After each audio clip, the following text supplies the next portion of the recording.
Yes, we thank you, Counselor. Just a reminder, we're learning this process. It may be an opportunity if anyone in the public here online wants to speak specifically to the teachers. Just For the teacher here, then we go to the next one. Thanks, Mayor. Sorry to My apologies. Sorry, guys. Is there anyone in the room who'd like to speak to the or online to about the Teacher of the Year or have any comments to that? Please come forward now or raise your hand on Zoom.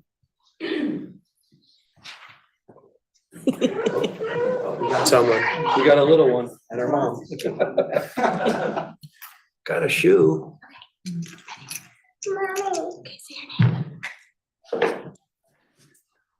Hello, Amy Prati and Charlotte Prati, 175 Hillcrest Ave. Mrs. Norowski, I would turn around, but then you couldn't hear me. Congratulations. We are very lucky to have you in Newington. And every time I hear you speak or hear people speak about you, I just got reminded of all of the great things that you're doing for our students and for the high school, especially in our town. So we appreciate you and congratulations on this well-deserved honor. Say bye-bye.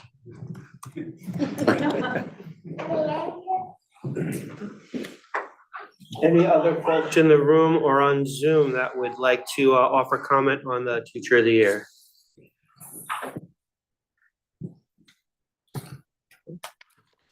All right, then, I jumped the gun a little bit, but now we're gonna move on to public participation. This is limited to 3 minutes for folks. This is related to agenda items. This is for folks in the room or on Zoom. If you're in the Zoom application, please raise your hand if you'd like to participate. If calling into the Zoom meeting by telephone, dial *6 to raise your hand, be recognized. And use *6 when recognized to speak by telephone. State your name and address for the record, please. Is there anyone in the room who would like to speak in public participation?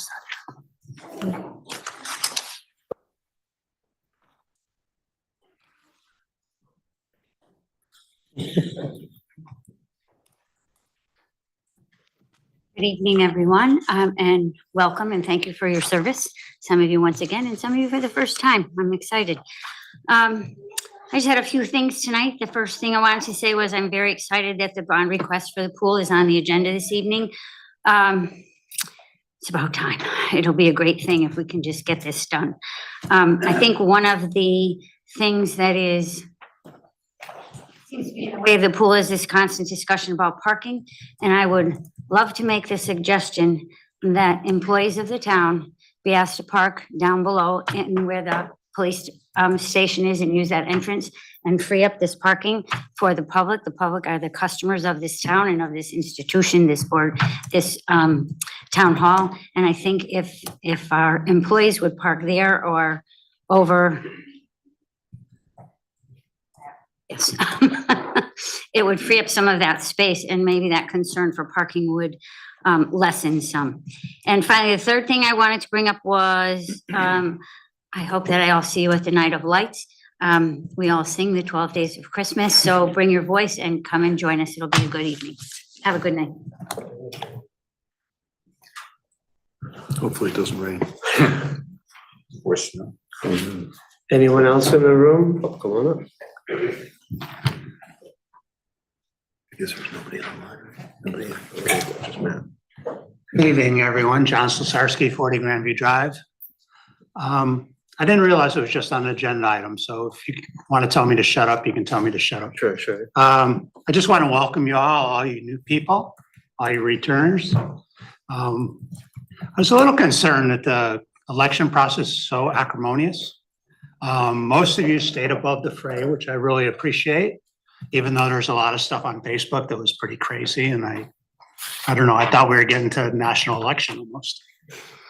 So I really welcome you here. Just a couple of things, you know, I think when you do things, and I really appreciate your service. I know it takes a lot of time. And when you do things and make decisions, I think you have to keep in mind what's good for the town. I know there's a lot of people that come up and they're the loudest ones, or they're calling you all the time, but you still have to do what you think is right. And I think the council, for the most part, has done that in the past. One thing that comes up a lot is state grants. Oh, she gets state grants. I'm a state taxpayer. My state taxes are higher than my property tax in Newington. So they're not free. So just remember that when you do it. I've come before the council before and told them to give money back. When they were redoing Constitution Plaza, it was $400,000. They're putting a couple of trees up, putting bumpy pavers up where the old age people use walkers, which I thought was pretty stupid, and the council didn't really laugh at me, but they just said, thank you very much. So I think that's important too. I think there's some things going on in the town too. You've all been out on the roads. It's crazy out there. I saw somebody do a straight ahead on red. I saw somebody do a left turn on red. I don't know if there's some way we can do more. I don't think we need more laws. I don't think we need, stoplight cameras like they're and speed cameras like they're doing in West Hartford. I think we have to figure out a way to do more enforcement or something. One other thing I'll talk about, and people who know me before know I can't get up here without talking about the pensions. So I got to talk about that. I'm just amazed how little amount of time gets spent on it. We have $67 million unfunded pensions for the town of Newington as of 6/30/2023. I hardly hear anything talked about at the council. A lot of it's just, well, okay, the actuary said it's okay, so we're going to say it's okay. But I would think you'd want to know what those numbers are and how they change over time. I would think you'd want to consider, what type of return we're getting versus the actuary's assumptions. I think it's just crazy that we never really talk about it that much. And then on top of that, we have a teacher's unfunded pension, which the state is promising to pay, but that's about $140 million, just to consider. What I also do, just in closing, I just want to offer my services. Some of the prior members on the council know I've put together data that compare our towns versus other towns, cost of education per student, number of police per population. So if you guys ever need anything, just let me know. Thanks so much.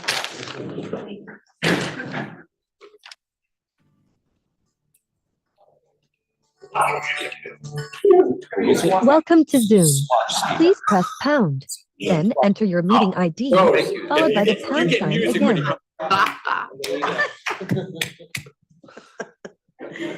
You're good. You are up.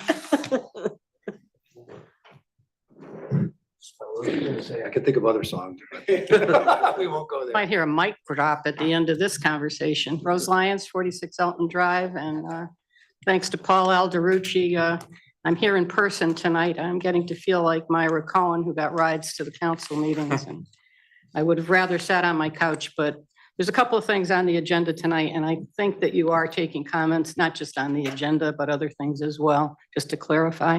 There was trouble with the audio and visual and stuff in the beginning. You're aware of that.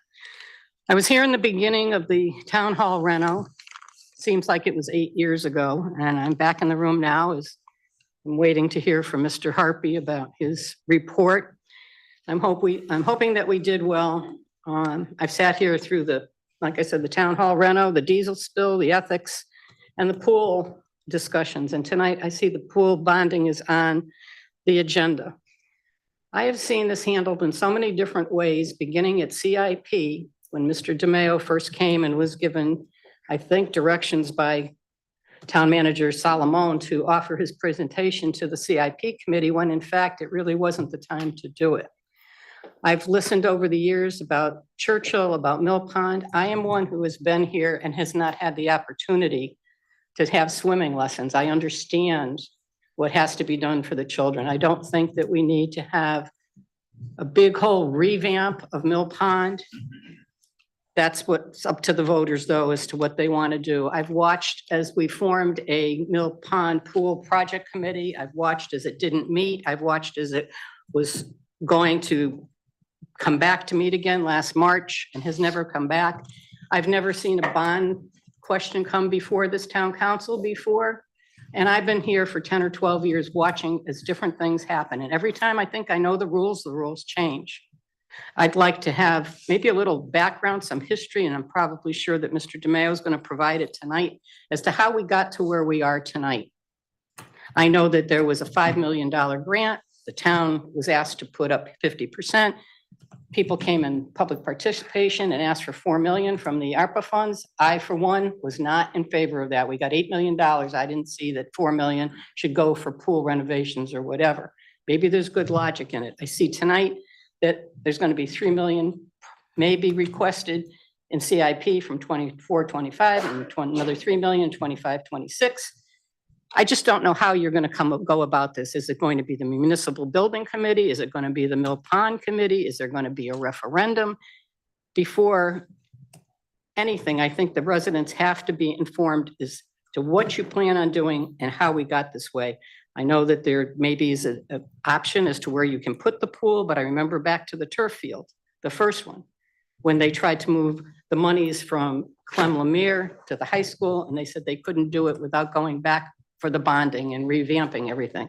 So I am totally confused. And if I've been coming here for 10 or 12 years and listening to discussions around this table and I'm confused, and I don't think it's my senility. There's other things that I wonder about, my driving sometime, but in listening to other people, I'm not, maybe it's not me, maybe it's the other drivers. But with that being said, I thank you for your time, and last but not least, congratulations to everyone that's here tonight. I saw Dave Nagel in the grocery store talked about Thanksgiving and about holidays and didn't congratulate me. I'm glad to see you back at the table. Thank you, Rose.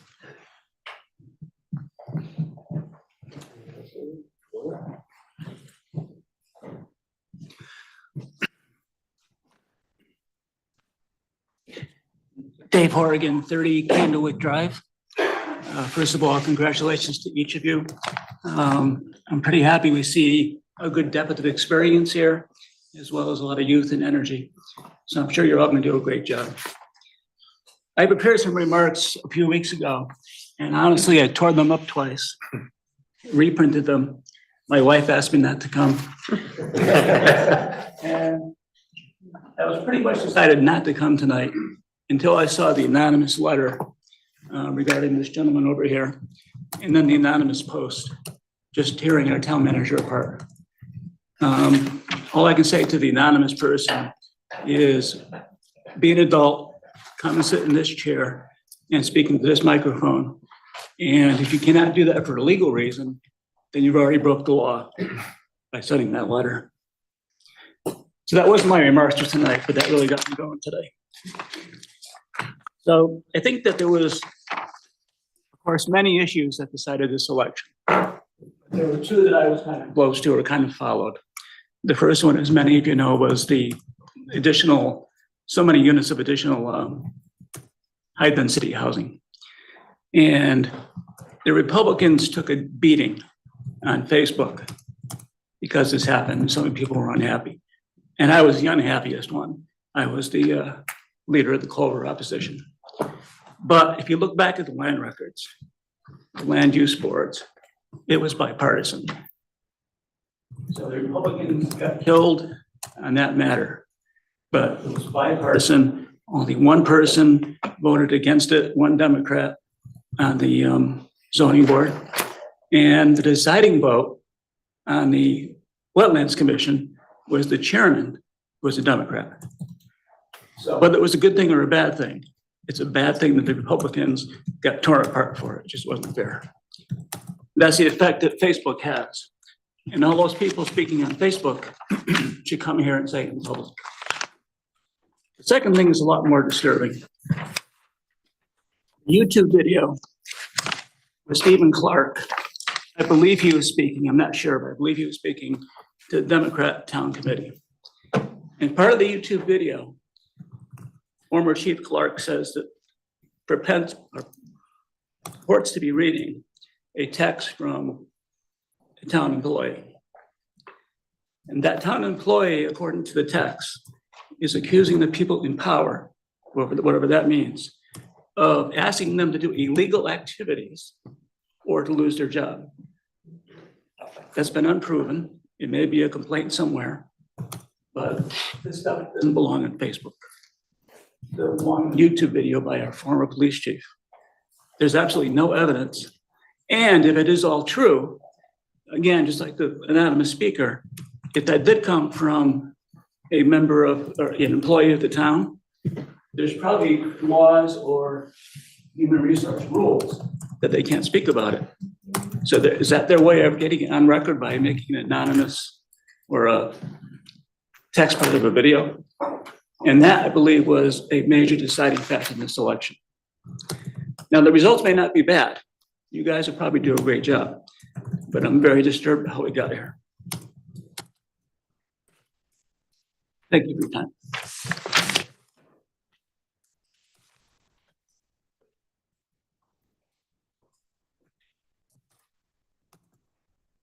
Anyone else in the room that would like to speak, or anyone on Zoom?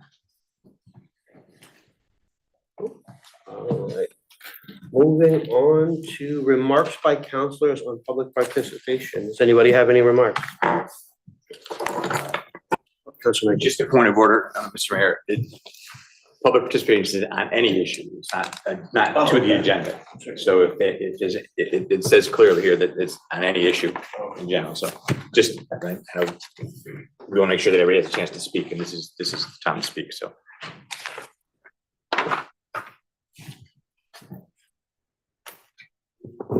any other counselors with remarks? Oh, Councilor Nagel? No, I think his hand's still up from last time. Usually as you call them, you take their hand down, so we don't get confused. Otherwise, my hand will be for all night. All right. So moving on in the agenda to consideration of old business. That is disbanding inactive committees. Mr. Harvey, you have a report? Should you come on up?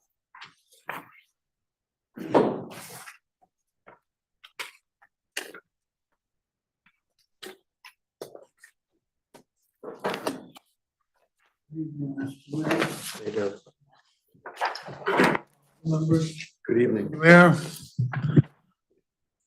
everybody hear me okay? In the back as well?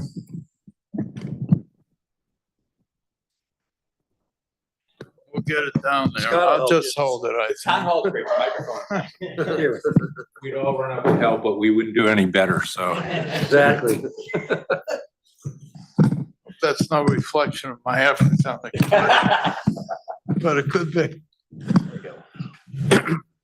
Thank you. As you know, this has been a long process for the committee members, and I'm going to take first of all the opportunity to thank those who served with me. I've written their names down here, so if I don't name someone, we can blame whoever typed this up as omitting a name. First of all, Joe Harpy, we've heard of him. Don Woods, Parks and Rec, he's been chairman of Parks and Rec for a number of years and was also on the committee. Anthony Claffey, Edward Merther, a name known for all of us who like ice cream, Rod Mortensen, and non-voting members, Gail Bergico, Sharon Braverman. Former members were Chris Minor, James Maricchini, David Nagel, Walter Pish, and both mayors, succeeding mayors that were there, Roy Zartarian, the late great Roy Zartarian, who passed away a number of years ago, well, not that long ago. And at every meeting he came, in spite of the affliction that he had, he always made an effort to come down and contribute to the meeting. And Beth Del Buono was there. At the time, the town manager, I believe was Mr. Chapman, might have been someone else in between, and he attended the meetings as well as an ex-official member. And I know Mr. Donahue and Tim Mankey were on the council, along with Carol Navis, who was a supporter, as minority majority leader at the time. It was a true bipartisan effort and one which I think everyone can be proud of. We had not monologues, but dialogues as our setting ship for conversations. We weren't interested in just hearing ourselves speak, although on occasion, I guess we were all guilty of that, but we kept the process rolling. Now, I know you've read this, and I hate to read something that you've already read, but I think in the public's interest, I'd like to go through some of the things that we went through. As you know, the Newington Town Hall project, the 200 Garfield Street, is now complete. It's been completed since 2020. We turned it over to the town to run and manage and to move the employees over. And then the committee's responsibility at that point ceased. But we were always had an open door policy. If any facilities manager or anyone in town had a concern that they thought the committee should look at, although we weren't meeting, we were happy to do it and happy to address it. I also want to thank the town manager and his staff for helping us with the preparation of this report. They were very helpful to me and to the members, and we appreciate it. The former building, I think, served us all well. It was robust in the fact that it was well kept, clean in terms of presentation for whoever may come in. People from other towns, from other states that we're visiting might want to walk through. Certainly for meetings, we always address the meetings there. But it was 70 years old at the time we were looking at the facility. And we had a study done by an engineering firm called DTC, and that firm pointed out all the failings of an aging ship. HVAC system was a problem. We had environmental issues throughout the building. Accessibility for the handicap was limited. You name it, and it was really the efforts of each facilities manager in the history of the program to keep it running at the level it was running. Because I think to the rare attendee to a meeting or someone who was paying their taxes, they would have found the building clean. But when you took it from a structural standpoint, you had two choices: one, either to rehabilitate the building or tear it down. So in many ways, our story of the town hall is one that had to evaluate on a cost basis whether it was worthwhile rehabilitating or tearing it down. And each committee that came before us came to the conclusion that it should be torn down and rebuilt. It was a difficult process. In 2014 is when the process began. I wasn't involved then. Can't tell that by looking at me, but I wasn't involved then. But in any event, those who were involved got clobbered on the first referendum. It was like 5-1 or somewhere in there. It just wasn't going anywhere. And it was a combination of replicating the size of the existing facility, which we had, which was 95,000 square feet, and putting Parks and Rec in a separate area, a mill pond. And there were a lot of people who objected putting a separate facility for the community center in that area. It just didn't go anywhere. And then in 2015, it didn't go anywhere either. It never got out of committee. It was just too costly in the minds of voters. So the die was cast, and we knew then, the committee knew then, the committee that was appointed in 2016 by the council came to the conclusion that we had to have a smaller facility, not reduce the plan that we settled on. We didn't want to be in a position where the council would run at us or the voters would say, hey, what are you doing? But we knew we needed to reduce the footprint from the original footprint of the old town hall, not from what we drew up, And so we settled around 73 to 74,000 square feet in this new facility. And the way we did that, first of all, there was a priority and a cry from the public to do more for Parks and Rec, because there'd been a long-standing desire to expand the court base to more of a collegiate or MBA, quite frankly, courts, beautiful courts. I think Parks and Rec would agree they're beautiful courts. I'm hoping. If you see any faces, I'm looking the wrong way. Don't tell me, Mayor. But so we did a lot for Parks and Rec and enhanced that program.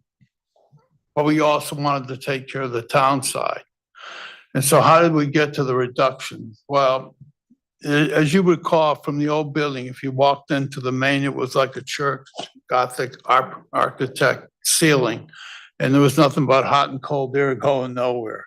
And that ceiling got reduced under our plan, our redesign plan. The hallways were for high school kids. And so they were broad and wide for heavy traffic. And that wasn't going on in the community center, not at that pace. So we reduced the size of the landings of that, as well as the width.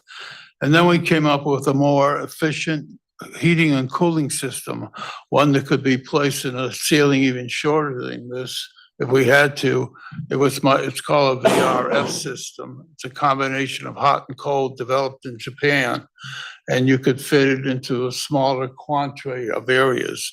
And that was tremendous to the reduction as we work towards a smaller footprint.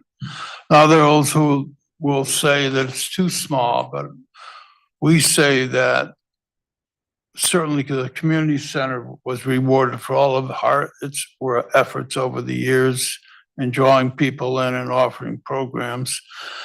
And you have to remember that we were going to combine all of the programs that we had in a much larger building into this building. So whatever was, the council was married to the concept and put it in the referendum that the school system, that the community center, the transition academy, a daycare program that Billy brought in would all be here. And so we had to figure that out. And we think we did a good job with the help of staff and in the engineering firm and Downs Construction, which puts the package together, that worked for us. So as we proceeded down here in the building review of the construction, we looked at contingencies. So oftentimes we learned from the history of other committees, running out of money never became a popular thing, but it did become the norm on occasion. And it was tough to go back into the council and say, would you please help us fund additional monies into this project? But I think each committee member had been, I wouldn't say battle ready or battle worn, but they knew there was going to be a problem doing that the public had passed the referendum for $28,818,000 and change, and that's what they meant to do.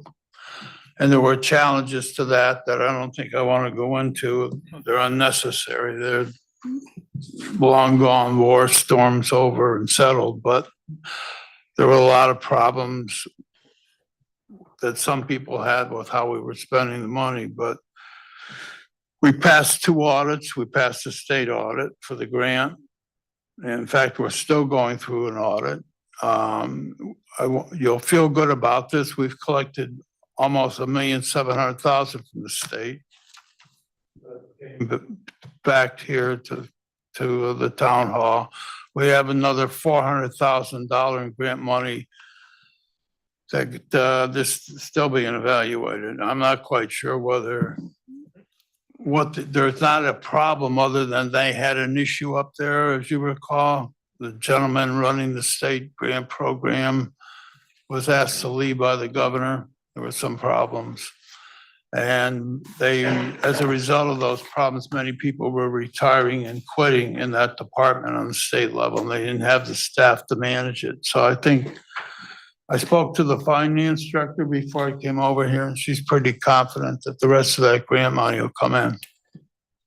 And that'll be applied to the bond. And I'll get to those numbers in a second. We had a check and balance on all the costs that we put in. We looked at the trade, we looked at the cost index of what was going on before we applied a validation to the cost on a square footage. So we were constantly checking the square footage cost ourselves. Down had an estimator, and we took his input in, and we were very careful how we worked through that. We had a number of challenges during the program. The biggest one was COVID. And Governor Lamont, believe me, was very kind to us because he was shutting deals down like that.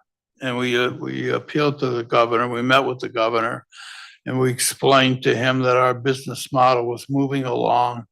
And we committed to him that we would hold down the number of people, the number of the trade working at any given time. And we did that. We had to go out and hire a nurse to take temperatures of the employees going in, not employees of the town, but the workers on the project. I should also tell you that there was a unique process here. We couldn't get enough swing space. And I know I'm hitting you with a lot of stuff, but I'm trying to make it as interesting as I possibly can. Sort of like looking at a write-up for a lending to somebody. It's not the most interesting, except to the people who might benefit if we say yes. But we did have several challenges. COVID was particularly hard on everyone, as we know, and it was hard on the trade. So the lady that we hired, she was a nurse, and she would take the temperature of the people going in, the workers going in, and then coming out. They didn't see the necessity for a temperature, but they didn't get back in their cars till she got their temperature. So she was quite active in keeping everybody healthy. We did go down in a couple areas of the trade that got ill. They were quite upfront about it. Either their wife had it or their cousin, and that would preclude them under the governor's plan from coming in. We had an elevator system, or do have an elevator system called Schindler. And they spoke German most of the time, except they spoke German when they didn't want us to know what they were talking about. And they had fluent English. They were quite bright, I guess, in other areas. They had to take 2 crew members off, and you couldn't get the CO without the elevator. I mean, that's the must in the state of Connecticut. You had to have the elevator functioning and working. And they pulled trades from Europe, brought them over, and it was quite a lesson to all of us that what dedication to your occupation makes a difference.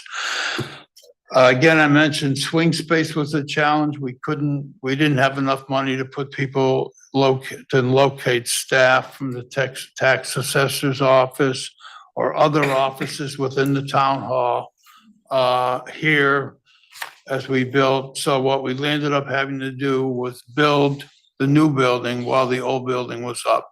And many of you would know that was a heck of a balance, and I compliment the council at the time and the public for helping us manage that process, because it still stayed functional. Parks and Rec was still able to have their programs. And so it worked out pretty well. You'll see there's a letter attached from Downs Construction in your packet on COVID that was sent to Mr. Chapman. And that laid out the things we were going to do. Let's see if I can just push ahead. Let me give you a little bit of flavor on the money after we got through the things, and I spoke to the finance director about this.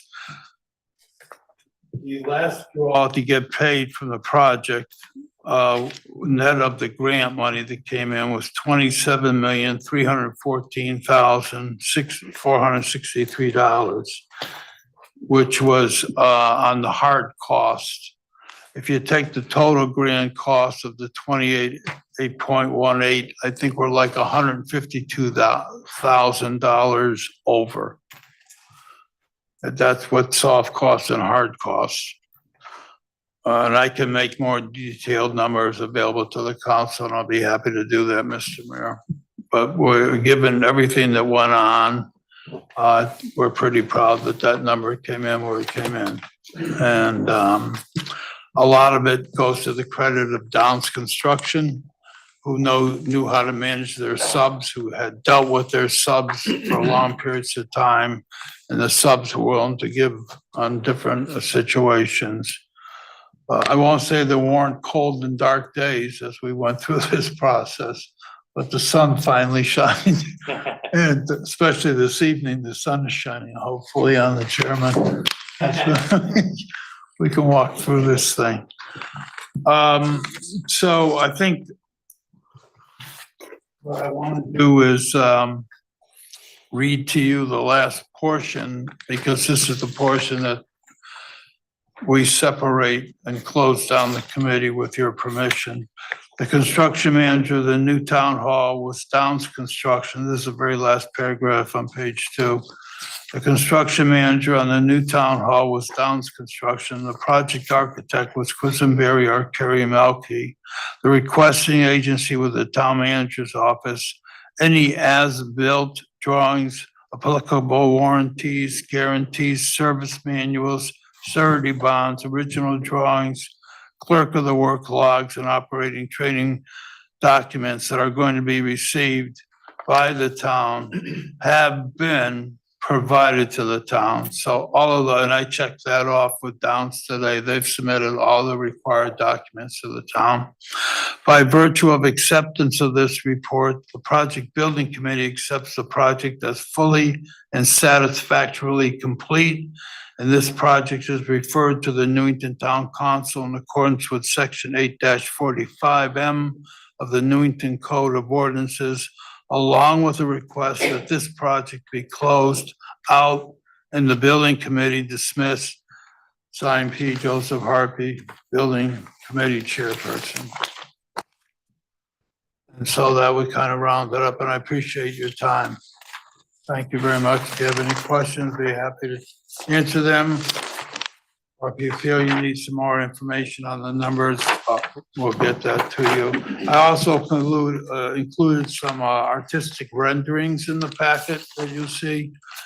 And I think you'll see that they pretty much parallel what became reality, which is kind of nice, and they're all in there. Thank you, Mr. Mayor. Thank you, Council. Okay, there you go. Councilor Badrega? Yeah, Joe, I think maybe I missed it, but you said that we're still awaiting a possible closeout of a grant. I'm sorry? We're still awaiting possibly getting more money from a grant. Yes. How much was that, did you say? She estimated 400,000.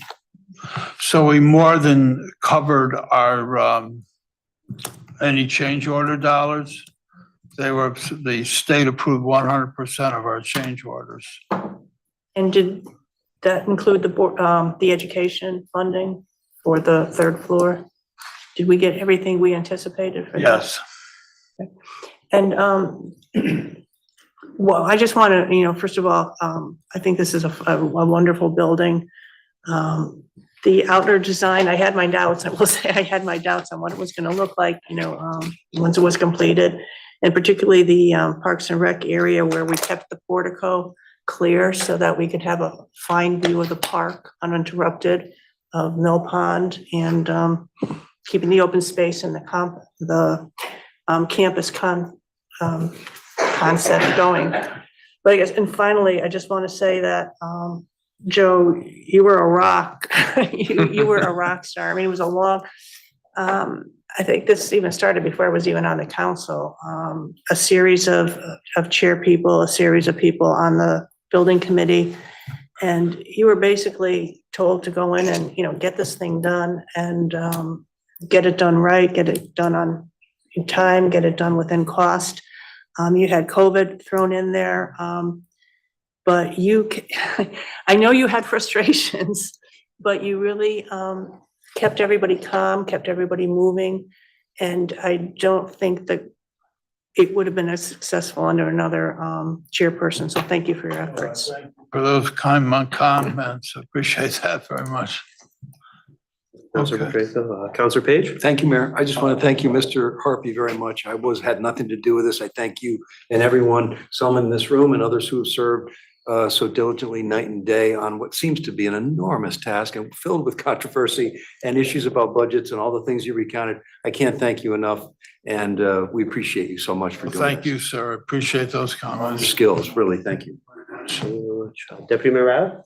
Yes, Mr. Harvey, again, thank you so much, not only for this really detailed and comprehensive report. I know it took a while to pull it all together, and I certainly, after hearing you speak tonight, we understand why. But also, I remember watching all the construction happening, and having gone many years ago to Newington High School that was in this building, and knowing what the problems were and seeing how things have evolved over time and where we happen to be at the moment. I want to thank you and the entire committee for all the work that you did. Thank you, Deputy Mayor. I appreciate those comments very much. Counselor Minky? I just would, again, compliment on a fine job. I think the final design of this building is fantastic. It seems hard to think back of the years ago when we used to meet in the old building that's now a parking lot, and how cramped those council chambers were and how big the hallways were and how drafty it was. This is certainly a big improvement, and it didn't come without a lot of hard work by the committee. I know the committee struggled with many issues and many things that sprung up like any building project, and I appreciate all those members that stuck with it and worked hard to get this final project. And I also want to thank yourself, Joe, for all the efforts you did on this. I think you're the one that kind of pulled it together and you spearheaded it through the process and kept all the whole team driving in the same direction, not all scattered all over the place. And I think that says a lot to your character, and I appreciate your efforts. So I just want to thank you and all the rest of the committee, those that are on the committee, I guess, as of now until a couple minutes from now, and those that were on the committee at other times and have had come off. But I appreciate your efforts. Thank you, sir. Appreciate that. Tom, you had a comment? Yes, I'd like to add my thanks too, as one of the many beneficiaries of this great building. We really enjoy it. Thank you for that. But I'd like to point out that there's another milestone here, not just closing out one project, but this action tonight frees up Mr. Harpy to serve on the permanent building committee so he can continue working on our future projects. Surprise. No, you know that. Lock the doors, right? That's what happens when you're left-handed. You can land on it. Well, thank you all very much. I Okay, we have appreciate one more your for time. you, Counselor Nagel? One more person to Sorry. say thank you. I've been here off and on in the council, as Ms. Lyons mentioned, since the incarnation of the first version of it, through the second, through the third, and then the beginning of this one, which saw light, which you explained the ups and downs and able to pivot and to make this building come forth to the beautiful place that it happens to be. And I do know along the line that there's several dramatic stories that have been worked out that you haven't mentioned, some humorous, some not humorous. But we're all pleased, and I know you're pleased, and I hope your committee is too, and the community is, as to what the final fruition happened to be. So once again, thank you so much for all the years you put in as I've watched you do it. Thank you, David. Thank you very much. Thank you. so much for your Mr. service. Mayor. Appreciate it. Thank you. Thank you. Let me give you this right here.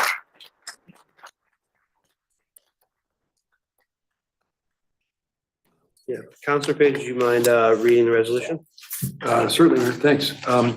Resolved that the Newington Town Council hereby accepts the final project report of the Town Hall Renovations Project Building Committee as presented by Joe Harpy, Chairman. Be it further resolved that the Newington Town Council hereby moves to disband the Town Hall Renovations Project Building Committee and thanks the members, past and present, for all of the work done to see the project completed. Second. We have a motion and a second by by Deputy Mayor Rada. Any discussion? All those in favor? Aye. Any opposed?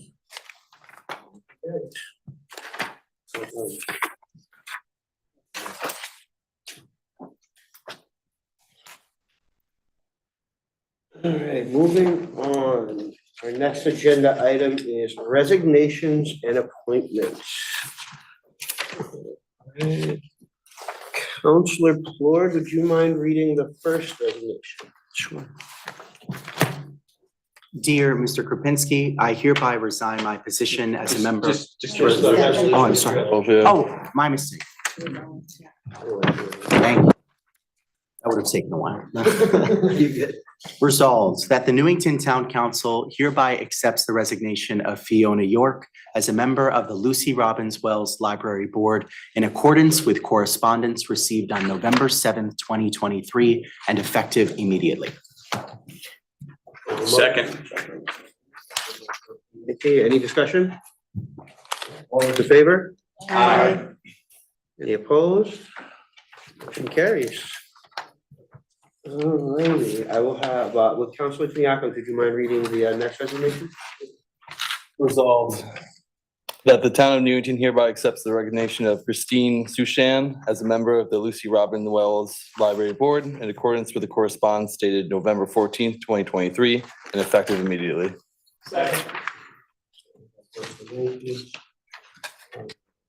Discussion. All those in favor? Aye. Any opposed? Motion carries. Councilor Gonzalez, would you mind reading the last one? Newington Town Council hereby accepts the resignation of John Trister as a member of the Town Plan and Zoning Commission and as an alternate of the Standing Insurance Committee in accordance with the correspondence dated November 14th, 2023, and effective immediately. Second. Alright, any discussion? All those in favor? Aye. Any opposed? Motion passes. Alright. That's 8 in favor and 1 abstention. Yeah, in favor, one Okay, I didn't- abstention, yes, fact. Just so Susan gets that. Yep, Just to eight make it abstention, explicit, eight in sorry. favor, one abstention. No, you're fair. It's fine. I did. May I ask something, Mayor? Yes, sir. I just wanted to ask, Ms. Gibbon, if, as we do this, because we're clunky doing this, and we appreciate feedback from everybody on this, please stop us if you're not catching something explicitly so that we get it for the record. So, and our apologies now and in advance for further clunkiness. Thank you. Janet, give us any report on this? Yes, we typically can in terms of the refunds, if people have questions. She's available. Right, very good. Typically.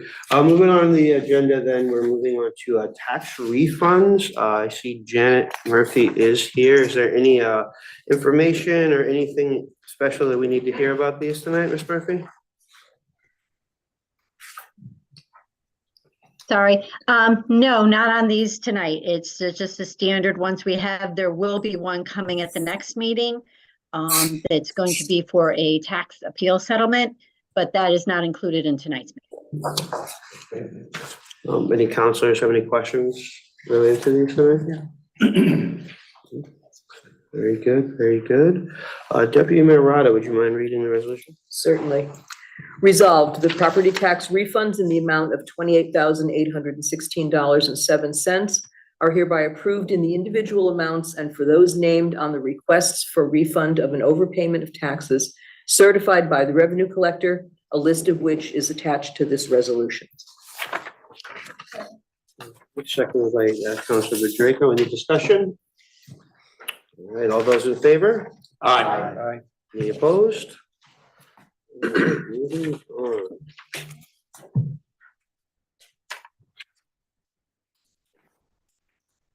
Next thing on our agenda is approval of minutes from previous meeting. Any issues with the minutes from the last meeting? Or any report. Or any Councilor report? Nagel. Yeah, any issues? I move approval. Second. Second. All right, any discussion? All those in favor? Aye. Any opposed or abstained? Perfect. We're here. So moving on now to consideration of new business. First thing up is job description of a principal clerk. Do you have any information on that? That would be from our town manager. Yeah, do you have any, would you like to give us some information about that, Mr. Hucker? Basically, it's to modify the job description to include a requirement for specified certification, specifically certified Connecticut Municipal Collector Course 1 for tax collectors. And Janet Murphy is still online. It's her position in her area if there are any detailed questions. Yes. I just Any- want to kind of add to that, we did this job description, a new one, simply because that's an entry-level position in the tax office, and it's the lowest paid one in the union. And we wanted to try to make it so there was some chance for people to grow in that office instead of just coming in and then leaving for another position within the town. Any counselors have any questions related to this? Mr. Patrick, Councilor. Councilor Jacob? Yeah, Janet, I'm just curious, so it's not really a new position, it's a position that's been there, it's a new description? And there's currently someone in it, or it has been people in it? Currently, the person who came in as the entry level is still at that entry level. She just sat for all the tests to get certified. We're waiting to see if she passed. And then she can move up to this next designation. It's a chance to move ahead and get more certified candidates within the tax office. Councilor Mankey? Just Janet, quickly, the test you have to pass, that involves for the job, I assumed, is revenue collector or whatever the title is. She has to pass those tests? She does. To be able to move up to this, the C8 position, she does, yes. And Of course, I'm if sure somebody, go ahead, sorry. I'm sure she does. I'm sure she passed. We just don't know it yet. We But don't if know she- yet. If she doesn't pass, she would stay back where she is. She would stay where at the level she is, right? Correct. Thank you. Councilor Page? Thanks, Mayor. And you may have said this, Janet, I'm sorry. Impact on the budget, any change on salary or on budget? Nope, this was included as something we've been looking at and working on for during the budget this past year. And we just Okay. need to go through the union and everything like that to get the description approved. Okay, thank you. Any other questions from councilors? All right, so we're not taking any action on this tonight. So moving on, next topic under new business is the 2023 Senate bond request for the Mill Pond Pool Project. And I see Mr. Bill DeMayo is here. Would you like to come up and give us a little information about this, Mr. DeMayo? Thank you.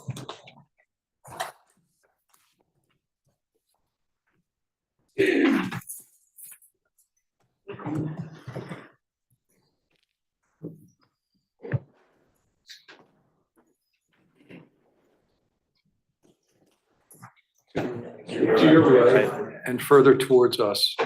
There you go, right There you go. Thank you. Holy cow.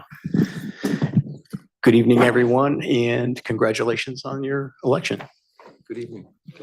Thank you. Just you have what happened, a little history? Is that- Yes, please. Yeah, Okay. can you give us some background on the project and how we got here tonight? A unique situation, we got a call from the senator and he was having a meeting with the governor and asked if I would quickly put together the reports that we already had in place and give some summaries and fill out an application. And he said, could you do it in a day? So we acted quickly on it and with with total transparency, carbon copied everyone and their brother on it.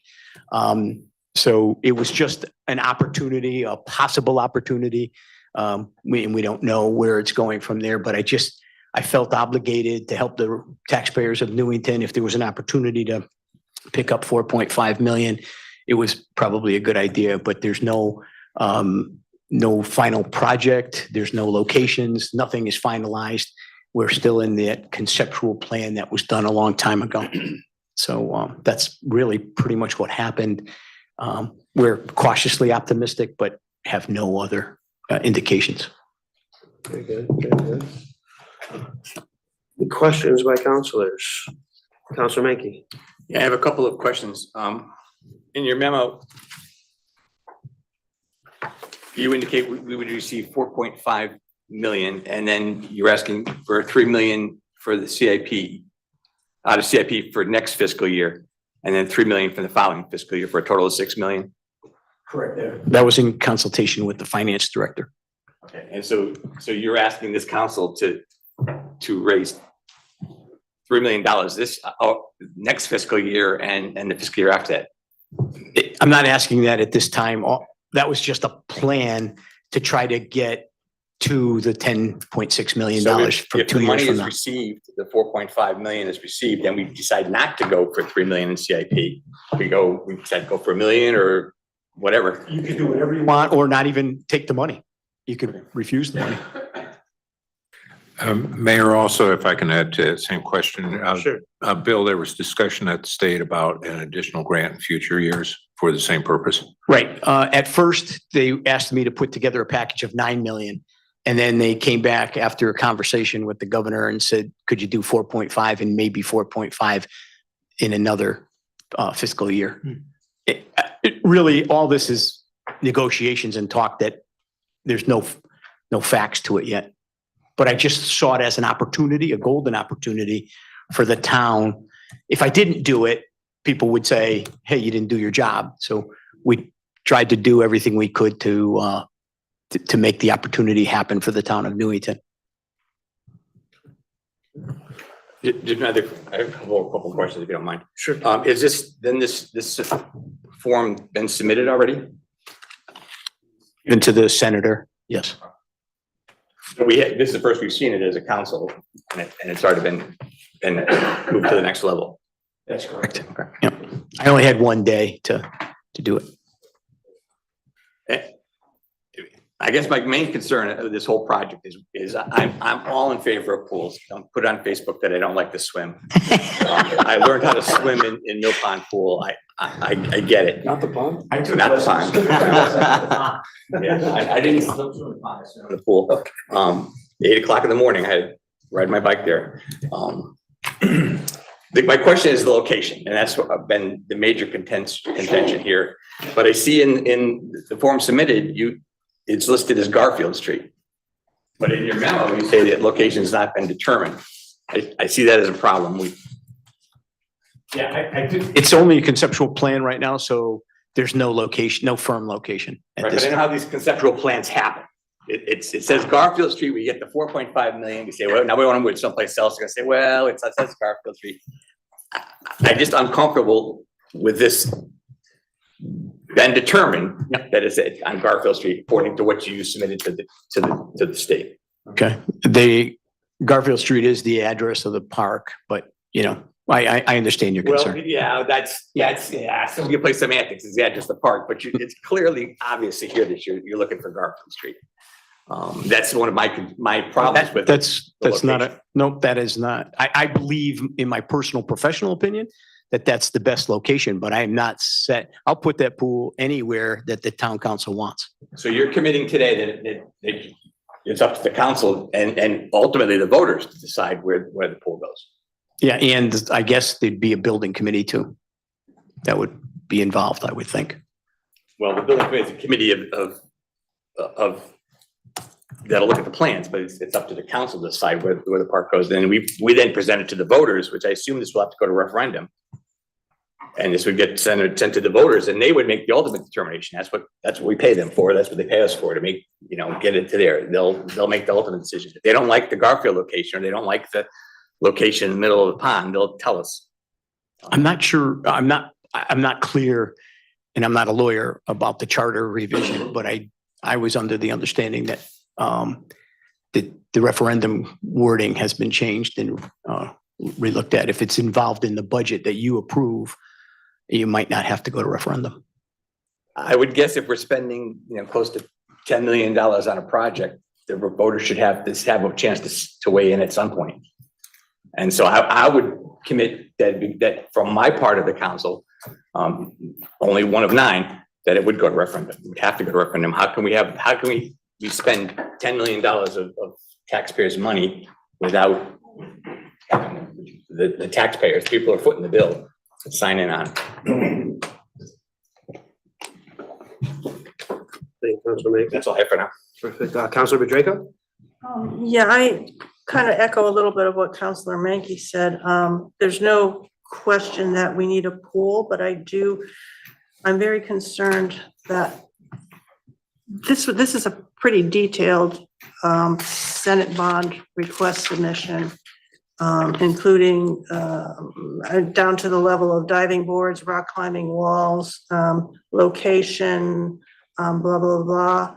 I just question, couldn't it have been, if you had to do something quickly and there was a need in Newington for a pool, if it could have been a little bit more general in terms of, you very well, indicated, the usage, the fact that the pools are old or whatever. But the fact that it was just so detailed and specific to me seems that was, quite frank, a little bit of an end around, and that if we get this money, we're committed to exactly what it says in this document. And I know there's been, this has been kicked around, and I agree, Bill, for a while, but there are people who, we do speak to people in town who, have different opinions on where the pool should be located, maybe the amenities around the pool, whatever. And I agree, running for state grant money is smart and whatever, but I just wish this had been a little bit more, given us some room to go into what really are the desires and wishes of the taxpayers of this town, particularly since, again, we have another pool that, maybe this money could have been divided between 2, nice pools for $5 million a piece. I mean, I don't know.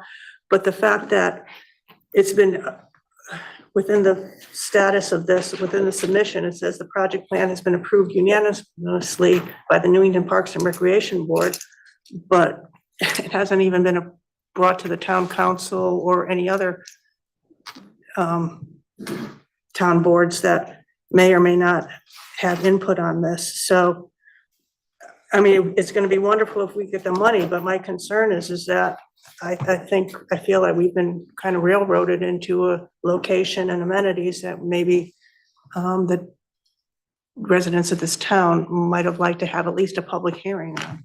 It's just my opinion. Thank you, Councilor Bedrejko. Councilor Page? Okay, thank you, Mayor.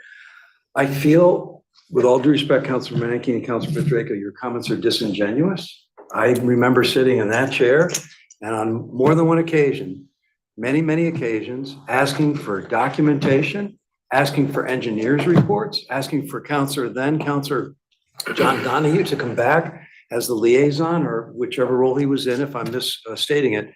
And I was denied, and told that's not gonna happen. People sat on their hands for years. We're at 64, going on 65 years old, this pool. No one is being blindsided. Stop clutching your pearls disingenuously. We have been talking about a pool for decades, and it is outrageous. Before the election, I said this, it was disgraceful is the word I used in the paper. And I say tonight, it's disgraceful that we're pretending that we've never heard of this before, and it's shocking. And it's gotta be the headline of the reminder next week. This is absurd. Let's show leadership. Let's have these public discussions with engineers' reports and facts, not opinions, whether Republican or Democrat, and stop the fighting between the library and the pool. And let's do a parking study, which I've been asking for, and that's not you just got here, but I'm continuing to ask for, so that we can accommodate, I hope, a beautiful expanded library someday, and we can accommodate an over-needed, desperately needed pool, and accommodate the great park and rec programs we have, and look at our municipal center holistically. So with the senior center, this great building, our police station, all our services can be accommodated and people by the hundreds and maybe thousands, not to get too grandiose, can come and enjoy our Winterfest at the library, our pools, our wonderful new pool, hopefully, our senior center, and fill this room with agreeing and opposing views so we can support this town and stop this nonsense. Thank you. I'm done. Off my soapbox. Thank you, Counselor Page. Counselor Nagel? Yes, without sounding too disingenuous, I have seen this request form earlier today, and I see all the details that are listed here, which are fine, well, and good. And then I am told that we're not committed to them, and that I see as being a problem. And these things we have seen before, and we've had discussions about them of what some of us would see as being acceptable, not acceptable, the process of how to pay for it, and will the public be able to pay for it? One thing that hasn't been brought up enough is parking. Yes, it's good to have a parking study somewhere, but where is that going to be? Moving the town employees to another parking lot may be fine, but it still leaves not enough space if indeed the library and Parks and Rec are having something at the same time. So it's a matter of seeing something that's here in detail as if it's a done thing prior to people talking tonight, and seeing we aren't committed to it, we are committed to it. I don't understand that process, and saying that it hasn't been something that's been presented before. Well, almost identically, if I'm not mistaken, has been presented before. And there have been reservations by some of us that are on this council, past councils, and indeed part of the community as well, in terms of what can be done or should be done. So cool, fine, but how it should be, where it should be and how it should be, in one place shouldn't be a detail here, but then told it's not a detail. I don't know how the state views these things, as they see this as, well, this is what they're going to do, and this is specifically what's going to happen. It's a murky area. I'll leave it at that. Thank you, Counselor Nagel. Counselor Tiniakos? Hey there. So just to establish the timeline of how all this happened, so you were approached by our state senator and asked to make this proposal for the governor, and then he's like, you have one day to do it. Is that about right? It was Thursday. I think he wanted to get it ASAP because I think he was making the arrangements to make a phone call or set up a meeting. I was not part of it. And then talking about this, like, were you aware, like when you had to draft up the proposal, that what you had put in the proposal would be exactly what had to be approved by the governor, or was it just like what you're, Now, when you write grants, I write grants every day. Mm-hmm. I'm writing grants now for preschool playgrounds and preschool programs and basketball programs and grinders for the basketball kids and youth basketball. I do it all day long. And you try to capture people's imaginations. You write to try to describe what the major big goal is, but all the details are left, down the road usually. There's usually several processes. As the next agenda item we'll discuss with Saputo is the same exact thing. You go through contracts, you go through definitions, you go through budgets, line item budgets, all kinds. This is just a conceptual plan. That's all it is. This building we're sitting in had several conceptual plans. And as you all remember, it was facing Cedar Street, it was facing the library, it was facing west. It faced 4 different iterations. So no, I had no intentions about exact details or final plans. That's not how the grant process works. Similar to your busways in your train stations and your historic walkways in the north side of town, all those aren't down to the details yet. Those are conceptual ideas. And then you had mentioned that even if it does, we get approved for it and the governor gives the green light, we're able to say, actually, never mind, we can reject it, right? You're in total control. I am a little offended by using the word railroading, and I have no skin in the game. I saw an opportunity for the town of Newington to get 4.5 million. If you don't want it, just say it. I'll write a letter tomorrow and we'll say, take it off the plans. Give the money to another town that's touching us to build a pool or build whatever. So I'm only doing this for the residents of Newington. It's no skin in my game, in my wheelhouse.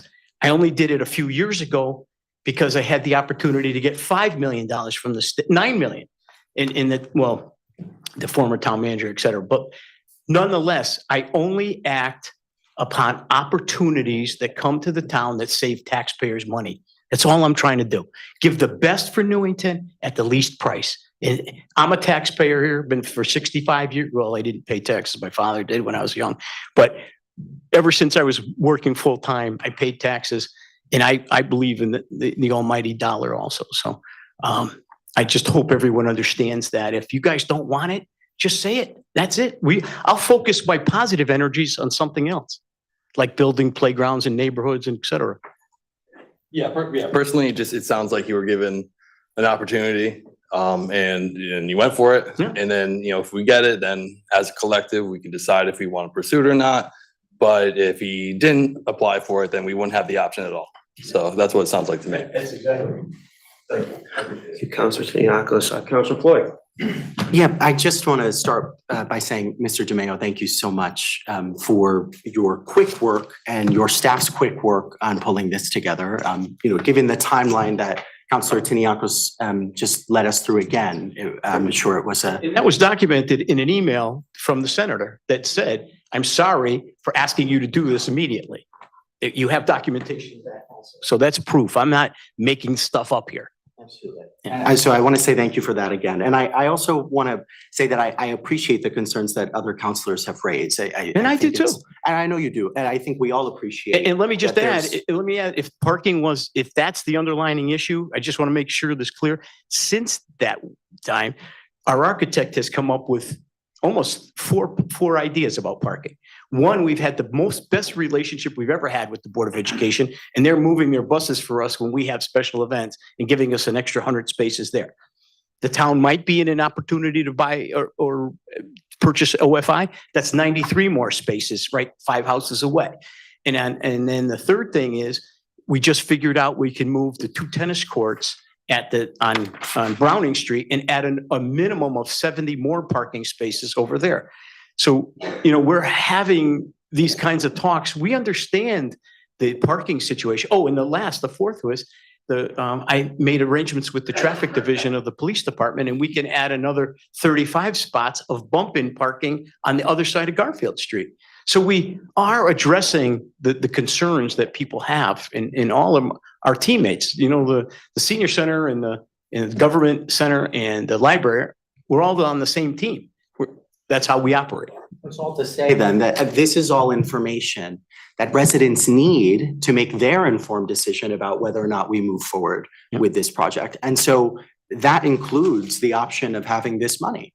And had you not applied for it when you did, potentially it wouldn't have been there, and that wouldn't have been an option for our residents. We would have maybe been talking about 10 million out of their pockets directly, not just 6, or completely different numbers, who knows? So it's all to say that absolutely, it could have been 10 million from the state. So it's all to say this is all information that helps inform our residents about the decision that they make, whether there's an eventual referendum, whether it's through us here on the council in these meetings. These are conversations that need to be had, and echoing Councilor Page's points, we've been waiting some time to get this all going, and we all want a solution to this so that folks can enjoy that service safely, and one that is up to date with our times and with our needs as a community. And I think we're doing it the right way by providing this information and providing the option of this state money. So again, thank you so much for taking the time, your staff and you, for pulling this together. Counselor Floyd, Counselor Menke? Again, at the risk of sounding disingenuous, I'm not sure the definition of that word is, but I'll look it up when I get home. And I'm not sure what clutching my pearls means, but I think he was referring to me. I'll look out clutching your pearls. You could be. I have done pearls, so. I personally have always been in favor of a pool in this town. I have objected to where it's located.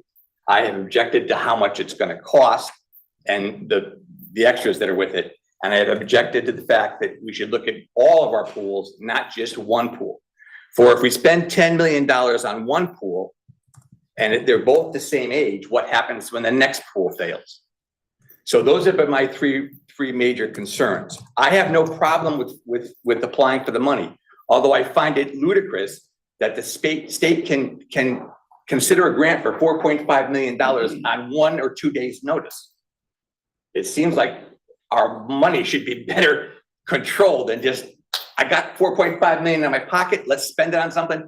Let's call Newington and get an application. But that's not us, that's the state level, and that's for Senator Lesser to say, I got $4.5 million and just hanging around here, nothing else to do with it. Let's call town and Newington and see if we can put in a pool someplace. My only objection is the fact that what was submitted lists Garfield Street as the location. And again, I know how these things work. Once the money comes in and we get the 4.5 million, and then someone's gonna say, well, we have to put it here because the state said so. We, the town of Newington, the voters of Newington, the taxpayers of Newington, and this council determine where the pool goes, not the state, the town. And that's my only point of this whole operation, is we determine where it goes, and I personally don't want to put it on the Garfield Street location.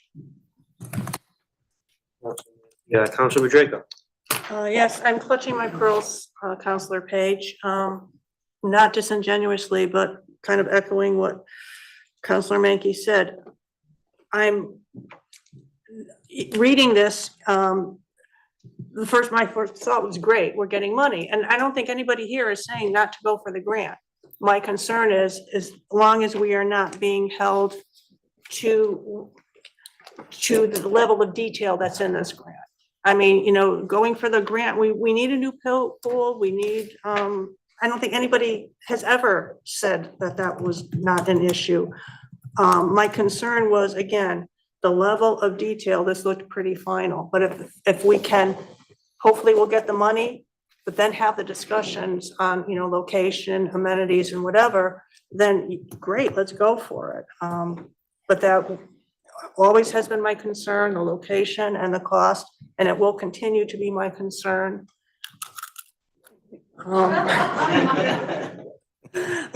So again, as long as Bill has indicated that this is wide open in terms of location and possibly some of the more creative amenities, then my concerns have been assuaged, and let's go for it.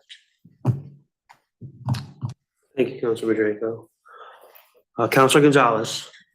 Hello, I am new, obviously, so I don't know all the background of the pools and everything else. I wanted to say thank you for getting that grant together and putting it in. And I just want to make sure what I think I'm hearing is what is actually can happen. So you're saying that you put a grant in for this money, say we're approved for this money, we get the money. This right here is not exactly the way it has to happen.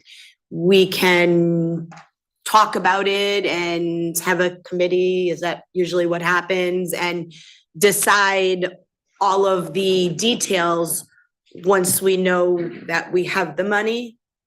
Is that correct?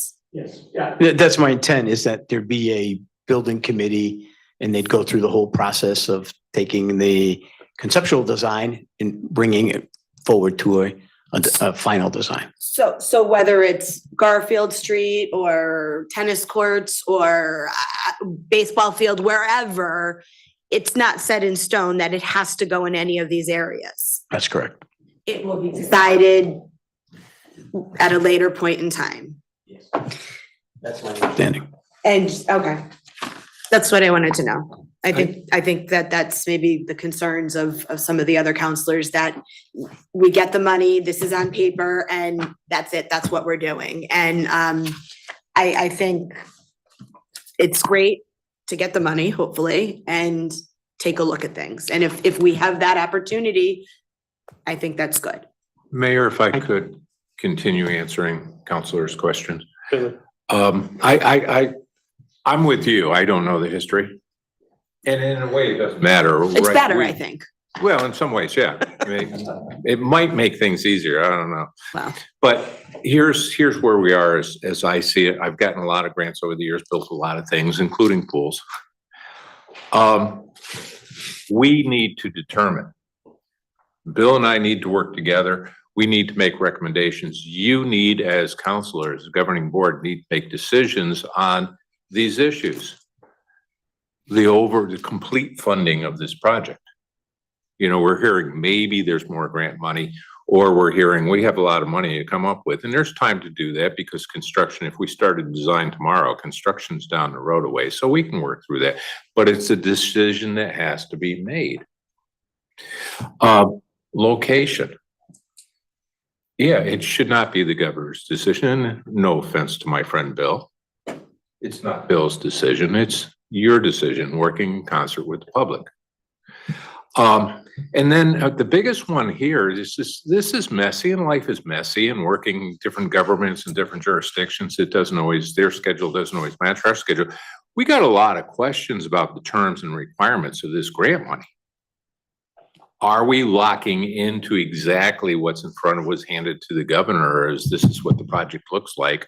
Or is it still open to this body's final decision regarding all those issues, funding, location, schedule, exactly what we're building?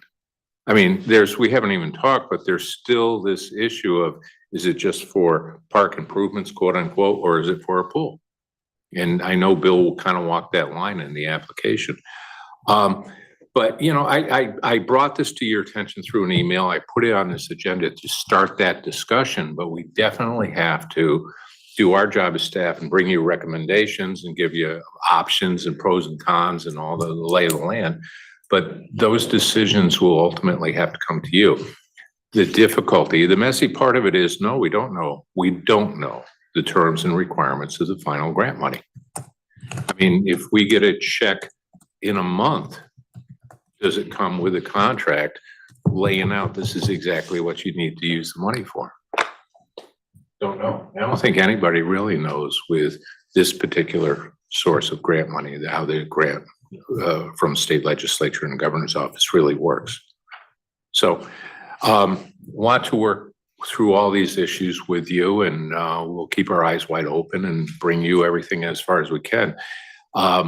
Bill's not in a position, I'm not in a position to agree to any detailed terms or requirements of any grant money on anything about this project. So it will come back to you for approval, and I hope in a way that still creates enough flexibility to do our jobs and your jobs properly of working through all the options. So am I correct in what I said, that say we are given that money, we are not committed to this, what is on the paper? Is that correct? I doubt very much. I do not know, being new to Connecticut, and I don't think they have the hard and fast rules on the grants. Even the federal government for grant programs that have been around for years and we think we have vigorous rules. EOC Center, for example, when I came aboard, it has to be a standalone building. It has to be new construction. And I said, where's that written? You know, and staff went back and asked and talked to the state, talked to the feds, and they said, well, not really, and we're okay. Now, if those people take another job and are replaced tomorrow, we might get a different answer. And that's true with grant extensions too. A lot, you'd think that the grants are locked right down to you must build this or you don't get the money. And they're really not, even for the really well-established grant project programs. This one is even less well established. At some point, we will get a contract with the state that comes with the check. And we'll work to make it as flexible as possible. And we'll certainly make it so that it gives you all the power to make the right decisions for the town. So I'm sorry, that wasn't much of an answer. I don't know. I don't think anybody knows. I don't think anybody really knows. I was hearing Bill say that we are not committed to what's on the paper. I've never seen anything in other grants in my other jobs that could hold you tight. Okay. And last question I have is, when do we have an answer on whether we've been approved on this grant? They're optimistic. I don't know how this works. I'd say just When it could, Two weeks, a month, it could be months? never, it could be never. You know, Never this is here? one of those things that if you don't, nothing ventured, nothing gained. That's how it works. And so the governor could make a decision tomorrow.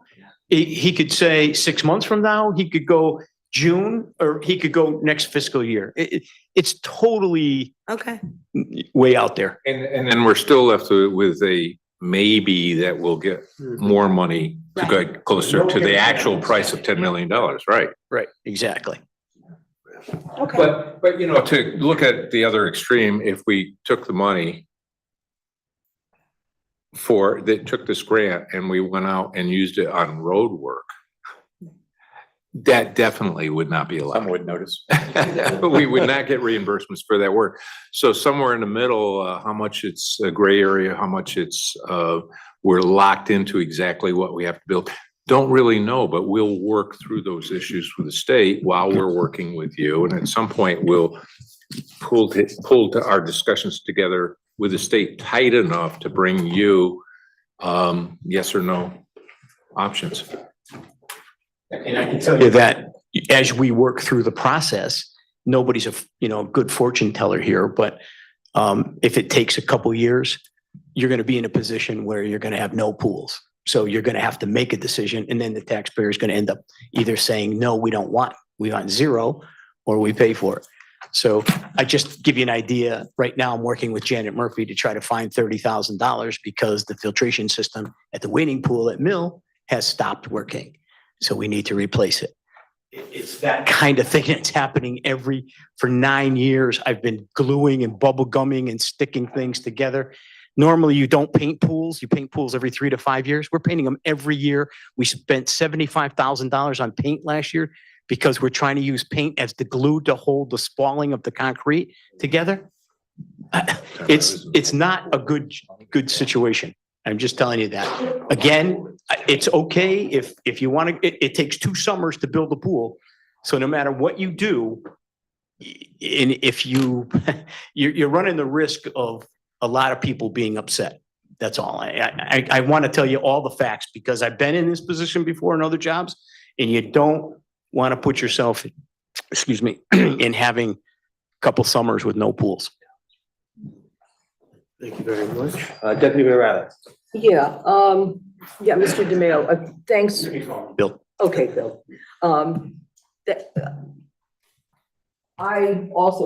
I understand that we definitely have to address the issues of the pools in our community. As Counselor Mankey, I took my swimming lessons at Mill Pond Pool. What? Do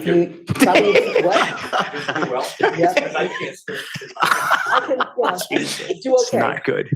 But I also, this may one up you, is I also remember swimming in the pond at Churchill Park.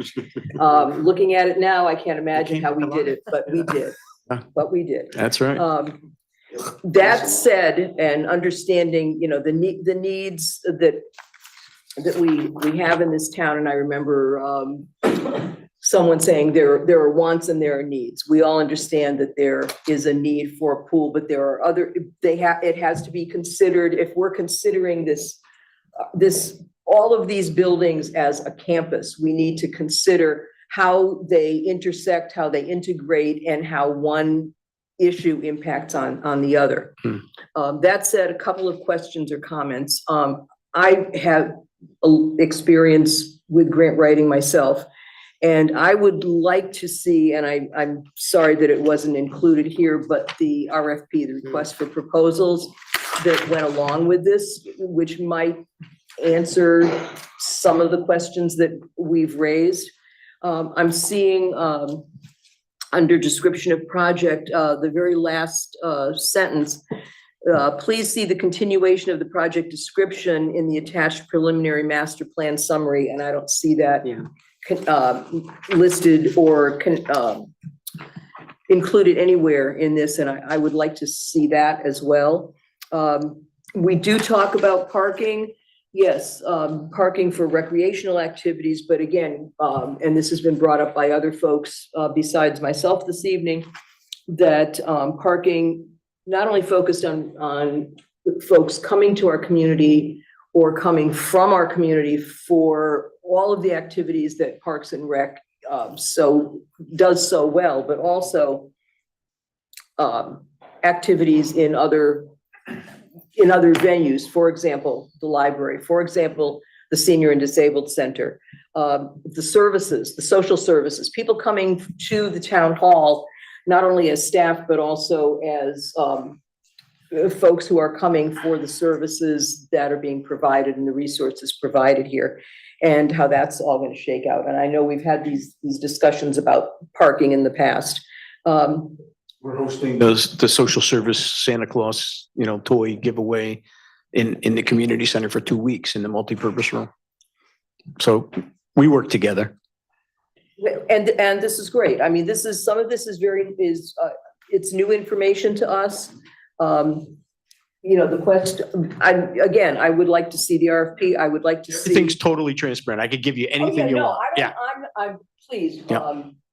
I am in no way saying that there is no transparency here. It's just that it hasn't been included. And I think that would give us much better grasp of the situation of what the request for proposal was asking for and what it entails. And also the other attachment that didn't seem to make it into this packet. Request for proposal, just to be clear. And it was only that form that they sent me. That was it.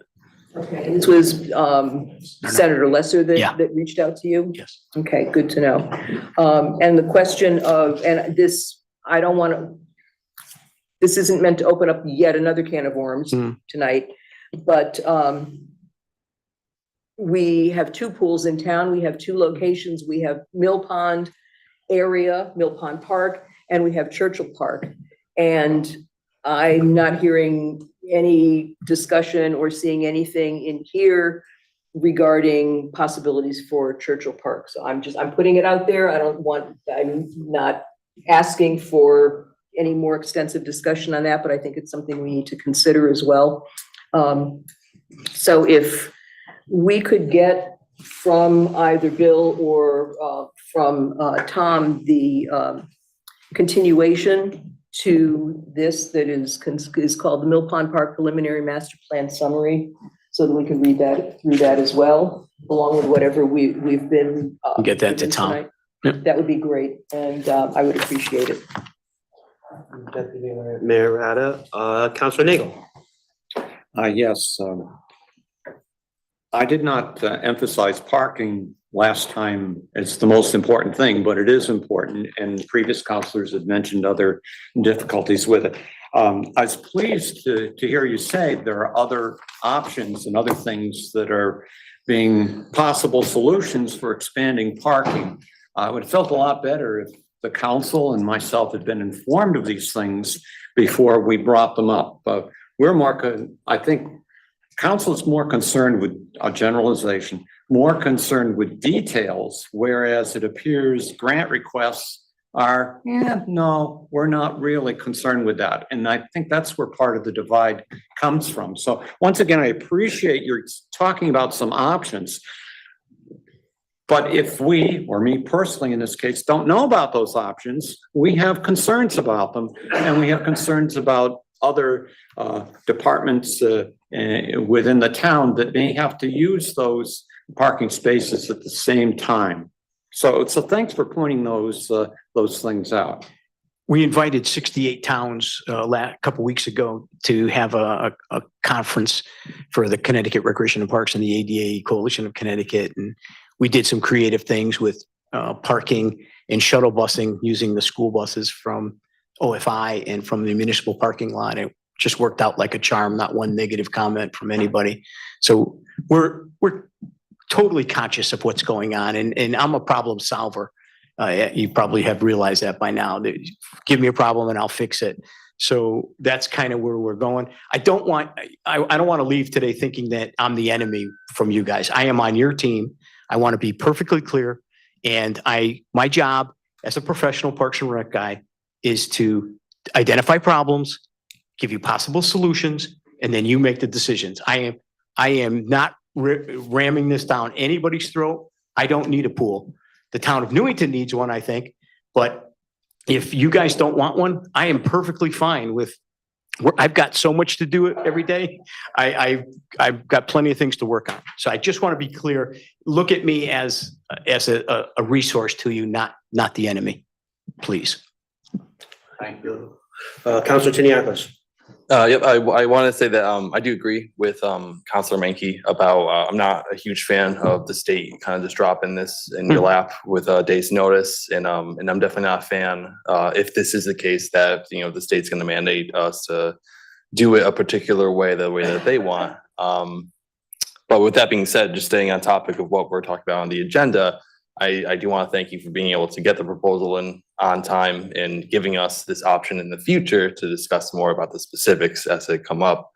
And then in that regards, Mr. Hupka, if you could contact the state's office and, just ask them about the specifics, and, if their answer is, we don't know, we'll tell you in 6 months, then that's their answer. But I appreciate the effort there, just so we could kind of get the ball rolling sooner than later. And then that way, once we have that answer, we can actually make, an informed decision from it. Yeah, and that's part of the road ahead of us, is working towards, with luck, approval of grant money, but then finding out as we work through it and we accept grant money, exactly what's required. What's stipulated with it, yeah. Absolutely. But that process starts now. Yeah, thank you. Councilor Menke. Last time I'll speak, but I just want to make it clear, so I don't read it on Facebook tomorrow, although I don't read Facebook, except to see what the grandkids are doing. I'm not opposed to a pool. I like pools. I don't have one in my house. I like pools and I wouldn't mind swimming in a pool. Bill, I don't think you're the enemy, except when we used to play Army in the Woods, then yes, you were the enemy, because we were in. Big guns, I'll tell you that. He was fabulous at that. So I don't, if I come across the attacking you, I didn't want that to be the case. I just don't like those three options I showed. And I do agree with Councilor Rada that we should then look at all pools, because I don't want us to put $10 million into one pool and then find out a year later that we got to put I'm sorry, I didn't mean to touch it.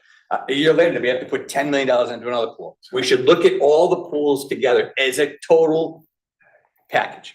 And maybe we need more than $4.5 million. But when I first came onto the council, one of my first duties was we went to Churchill Park, and I was told that pool was failing and we needed to spend $19 million to fix that whole park. And I was just like some of you fresh, and I thought this was cool. My first outing with the council, and I came back and said, yeah, that's great. Then I realized that's $19 million of taxpayers' money. I don't mind spending that, but I want to make sure that I can look them in the face when I see them at the store, that I spent that money wisely. So I would like to see, I don't want to fix one. Right. I don't go home and redo my living room to find my kitchen's on fire. Yeah, okay. So let me just respond to that, because it's important for you to know the facts. I took the job July 1st, 9 years ago, and they told me in 1 month I have to design a pool for Churchill Pool. So it was ridiculous. But I did it because that was what the town manager wanted me to do at that time. The fact of the matter is, since 9 years ago, the state of Connecticut has put in legislation to change the rules and regulations of summer camps. In my opinion, if I was a decent fortune teller, it didn't pass this year, but I suspect it'll pass next year. at the legislation where the requirements to be state certified for summer camps for municipalities will occur. It might not happen next year, it might be the second 2 more years. If that's the case, we can't have a summer camp at Churchill.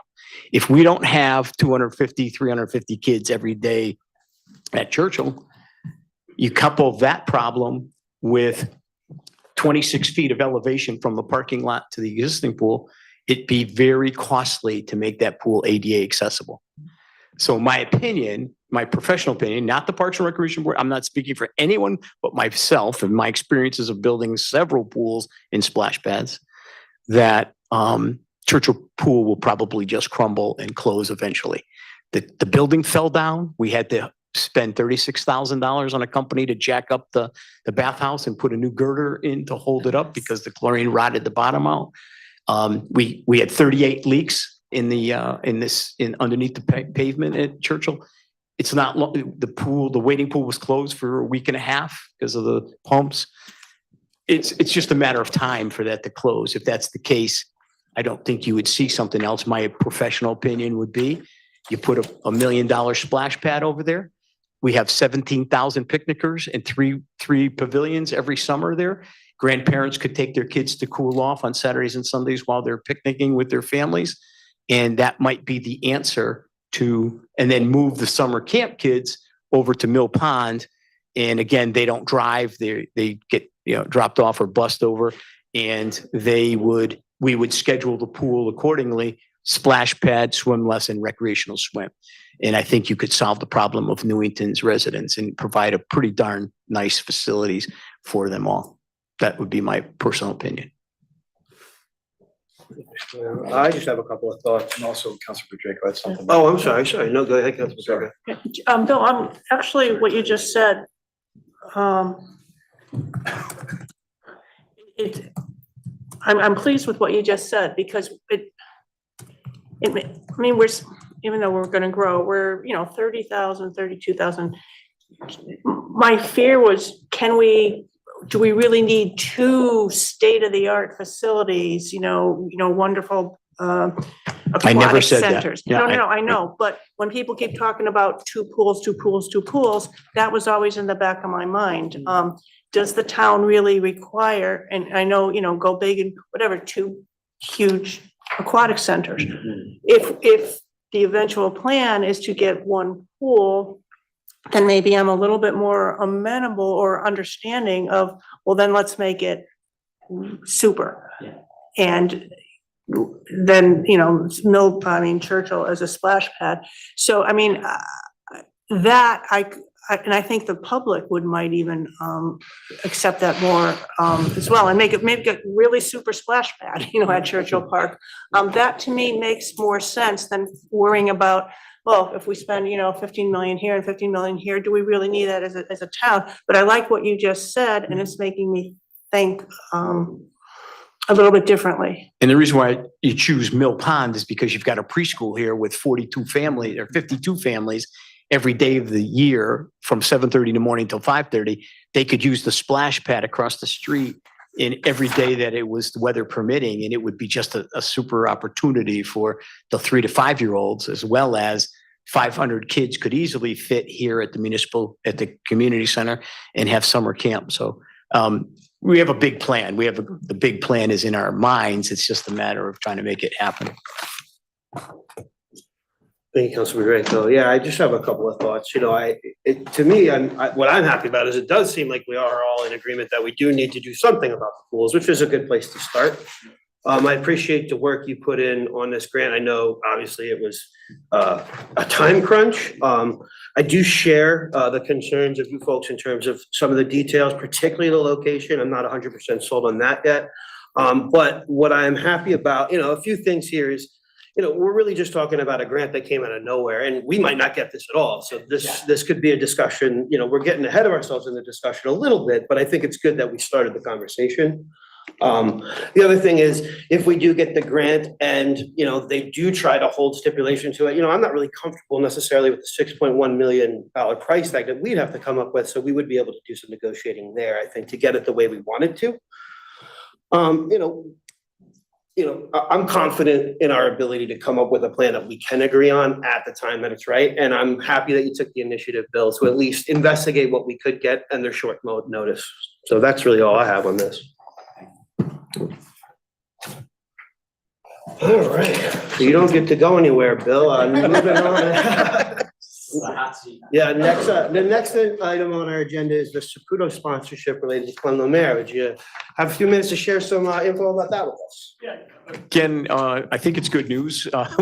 We were trying to put together a scoreboard. You guys gave us the go-ahead to put in a brand new replacement turf field.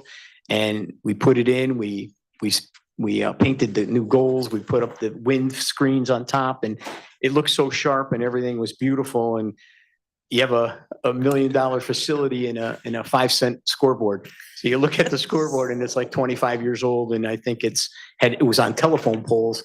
So we were in the process of trying to secure the CIP money, and we did, and out of pools, parks and playgrounds. And we were in the process of putting in the foundations before winter. In Saputo's, we had, as some of you have been on the board council a long time, realized when I first got here, we had some great friends, thanks to Chris Miner and some of his connections at Saputo's, and they gave us a $25,000 donation, and we built the outdoor exercise equipment at Mill Pond across the street, and that started a great relationship. And then we got ice cream, soft serve ice cream, and for our ice cream machine for the kids for the last 9 years. Thank goodness to Saputo's.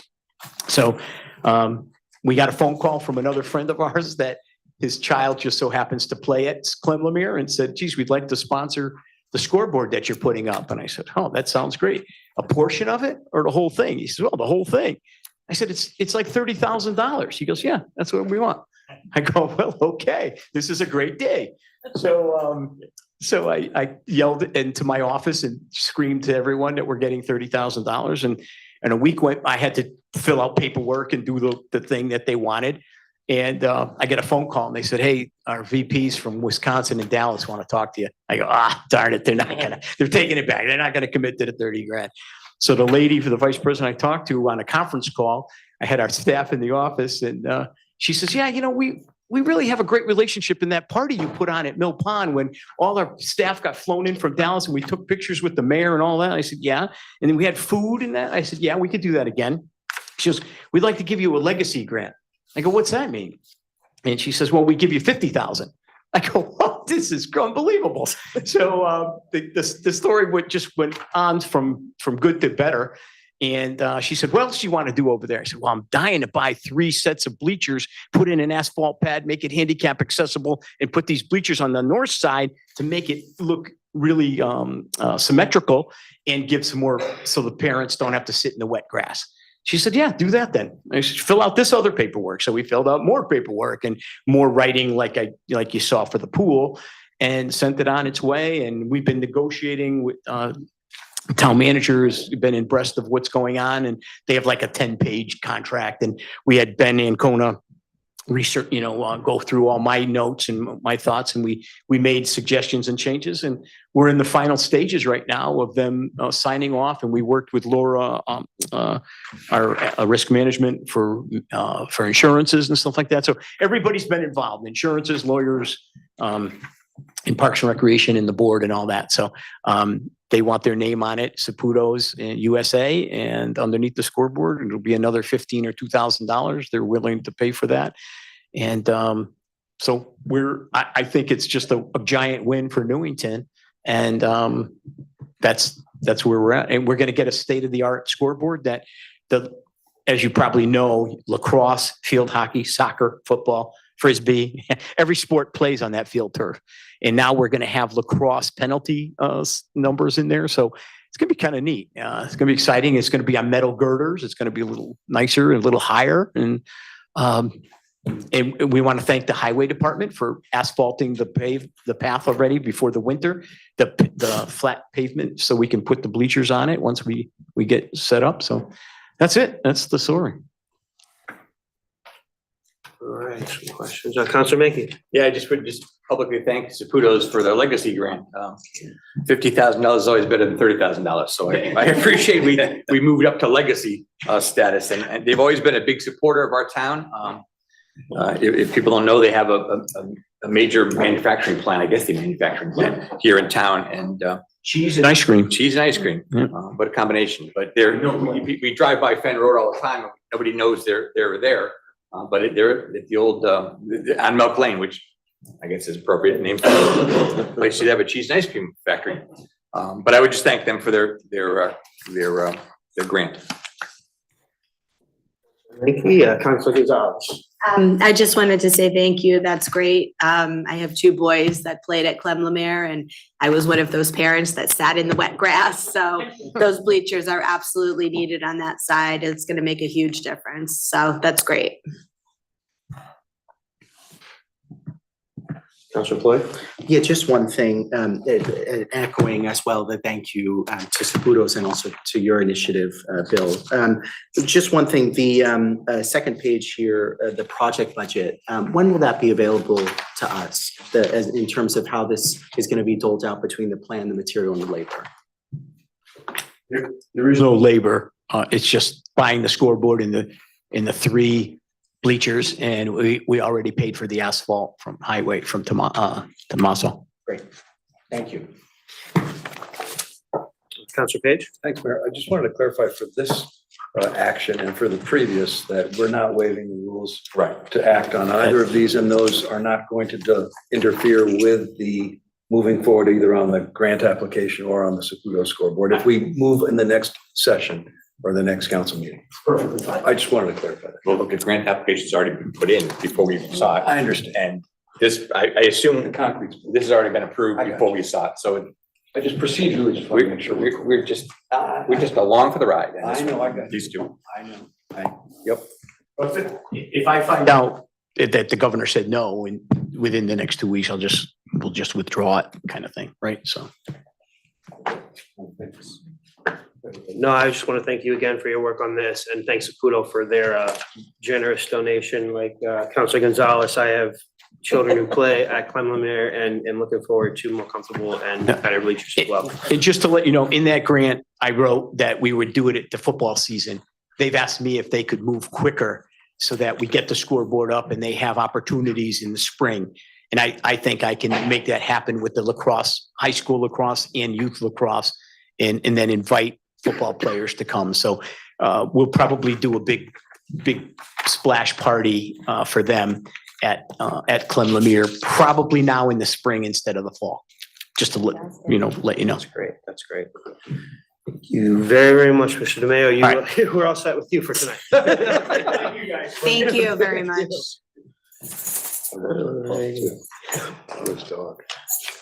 Next item on our agenda is written and oral communications from the town manager and other town agencies and officials, other government agencies and officials. Any reports for us? Mr. I have two. Excellent. First, I want to thank Mr. Scott Hoagland, IT expert extraordinaire, who is temporarily filling in to run all the technical aspects of the meeting.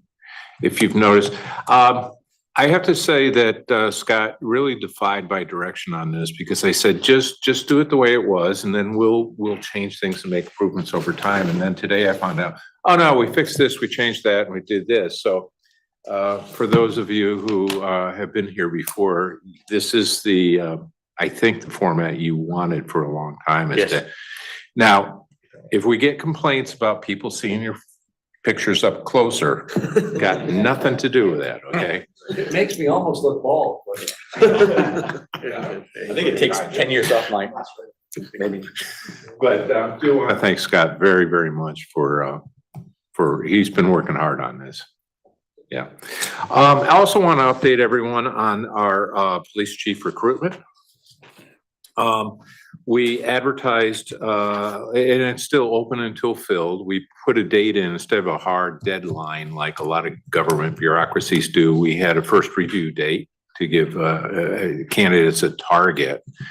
And that first review date has come and gone. We currently have 12 applicants, all from the local area and all well qualified. So that's very, very good. We're setting interviews on December 6th for 4 candidates as a short list. And the panel that I've put together is includes the superintendent of education, the fire chief, EMS chief, our interim police superintendent, police union president, our human services director, an HR person from our the administration office, and me. And I think that represents people that their police chief should be working most closely with into the future. And then when we get down to more final selection, then we'll go through the very same procedure and steps for any new hires in the police department, which includes background check, lie detector test, and all that. But that's where we are. I gotta tell you, I really looked out with Superintendent Daberon. Everyone in the police department's coming up and they're saying, well, why doesn't he just stay 5 years or so? So really, it was just, I'd love to tell you it's a stroke of genius. It was a stroke of luck, absolutely, that we got a really good person to fill in during the balance. And then we'll work at this and find the perfect candidate to move forward. Any questions from counselors? Councilor Floyd. Just one thing. Thank you, Mr. Hucka, for the report. That first review date you said, when was that date? Do you have it offhand? I'm wanting to say it was about a week before Thanksgiving. Okay. Yeah, it was mid-November. That's all. Any questions from counselors? Anything else to report?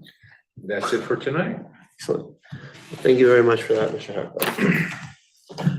Moving on in the agenda to council liaison committee reports. Does anybody have any liaison or committee reports at this point in time? No? I do. Okay, excellent. Oh, wait, Councilor Pacheco. The TPZ, you should really know this, Mayor, they approved recently, and the reason I'm reporting on it is because oftentimes on Facebook, I'll see postings. Does anybody know of a small, banquet hall or facility that I could rent for a show or whatever? Well, on Kits Lane, the old VFW has been approved to be a small banquet hall and it will hold about, it's planned for about 100 seats. But it's gonna be, people will have to bring their own food. There's not gonna be stoves or bar or whatever. It's just gonna be a facility for being able to, reheat food in terms of, warmers or whatever. But it's no cooking, nothing being sold. And the hours are gonna be so far planned for 9 a.m. to 11 p.m. on weekdays and 9 to midnight on weekends. And, the parking has been, it's appropriate for the number of seats and availability. So, that's another option for having small gatherings here in Newington. Thank you, Councilor Draco. All right, so any other committee or anybody else have any updates? No?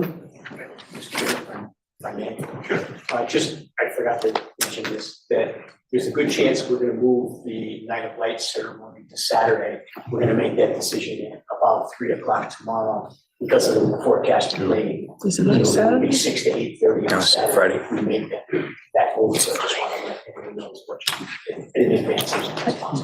Thank you for that information. I'm glad we're keeping it going. That's my carols. I know, right? Because usually on Saturday. All right, moving on, we are back to public participation for anything that you'd like to speak about. If you would like to speak on Zoom, please raise your hand now, or if you're in the room, please feel free to step up. And we have someone in the room coming to speak. We have someone online too.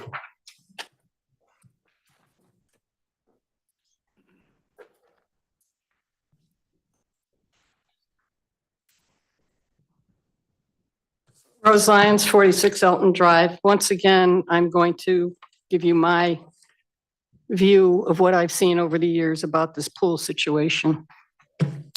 Not only have I come to town council meetings, I've gone to at least 10 years of CIP budget meetings. The CIP has changed over the years, not to the better, in my opinion. I agree with Mr. DeMayo, what he said, that John Solomon gave him an order, and he, being new to the position, did what he was told. He soon found out that that was not the time to bring it to the table. As far as this goes right now, I am not sure whether he's here to ask permission to go for that bond, because he's already done it. And if so, why wasn't it done last year when I was reading in the park board minutes and I was hearing from Counselor Page, it was 5 million available then. I didn't hear anything about matching funds. Last year we had to come up with 50% of what was being offered. I'm glad it's on the table right now, but it should have been here long ago. And with all due respect to everybody at this table, you three counselors have heard it. And I remember August of 2021 of it being brought here. Mill Pond Park Committee was told to meet. They didn't meet for another year and a half. And then when they met, they were asked to come up with 3 estimates, or they asked for 3 estimates as for different locations in the park, and they were going to have a meeting in 2 weeks. Here it is, almost December, and there's been no meeting.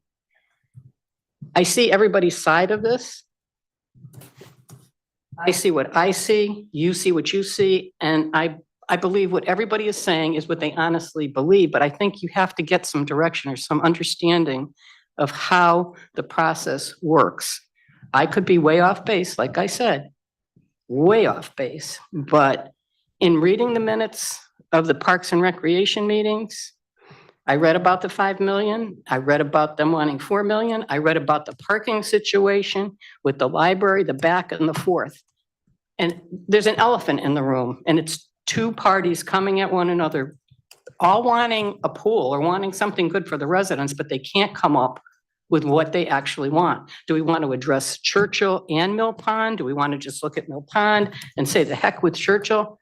Quite honestly, what I'm seeing is that the pools are more for the campers than they are for the residents. That I don't know, I could be wrong. The 44,000 people that go in and out of there, I don't know that it's other than the campers and some, people in town, which is great. I don't use it, but that doesn't mean it shouldn't be there.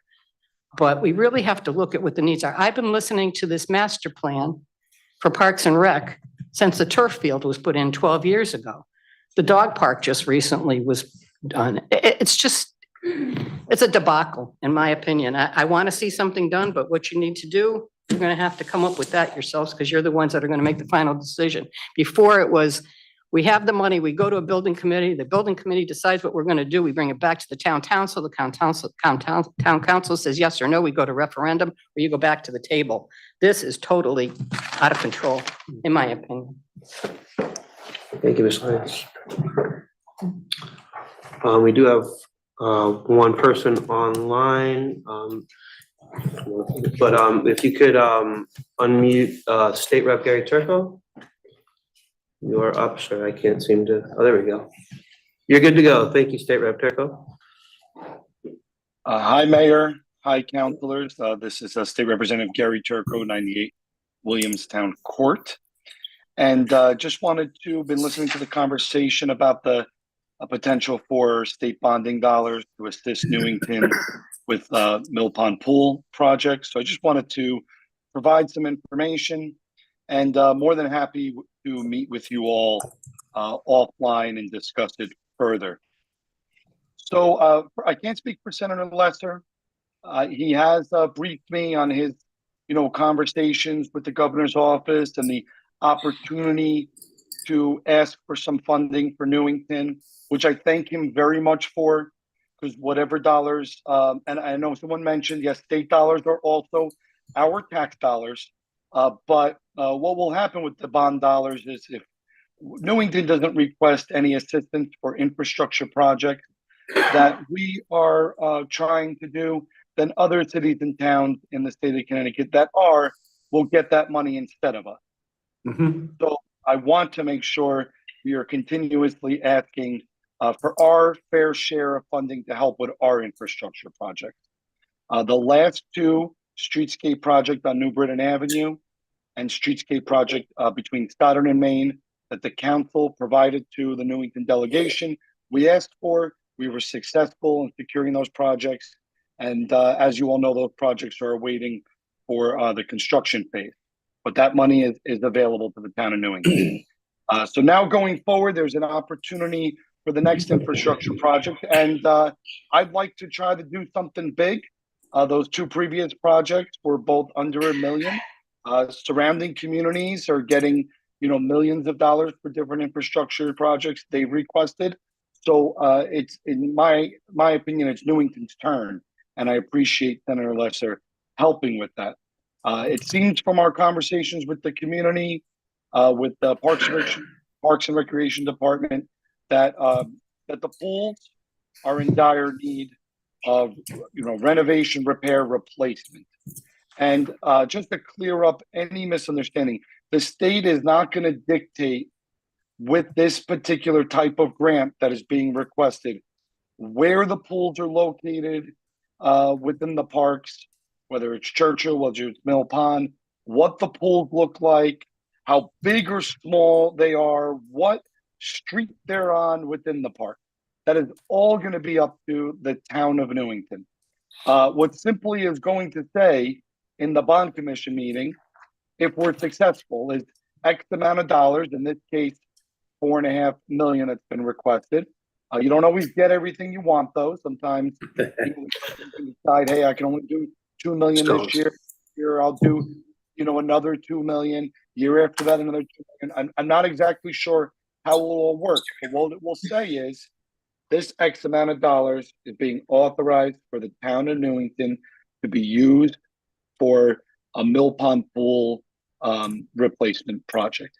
And then from there, it will be up to the town of Newington, all of you on the council, everyone else you're involved with the building committee or Parks and Rec, everyone that you put together to decide the details. State will not be dictating any of that. So I hope this information helps today.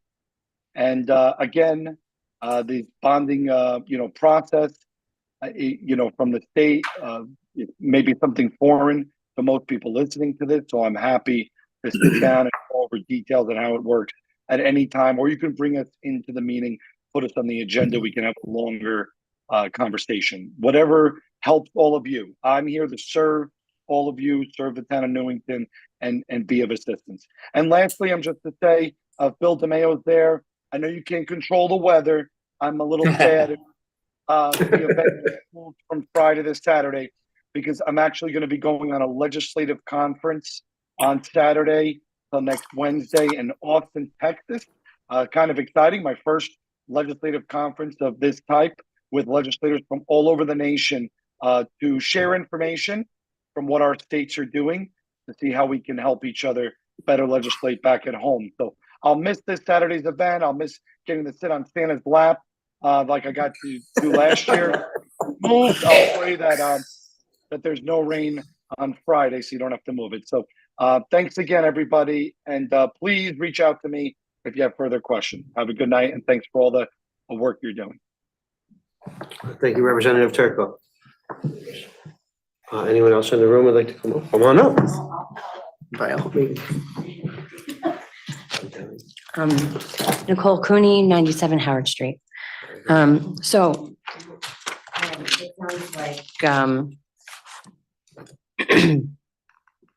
sounds like the grant is an offer of a gift of a choice rather than taking it away. It's an opportunity. So it's really exciting. And I heard something about updating the pools, both locations, like it must have been over a year ago. So, I loosely follow, but I do what I can, okay? Because I'm busy, right? Everybody's really busy, especially this time when I have kids. So, let me watch the time. Okay, so in terms of parking, you know, it probably is gonna end up being more of a non-issue. I would anticipate considering the complete street projects. And also, I mean, car thefts and people are getting discouraged and we have other opportunities. I, for one, I don't drive right now. So I am gaining an experience of what is changing with the infrastructure.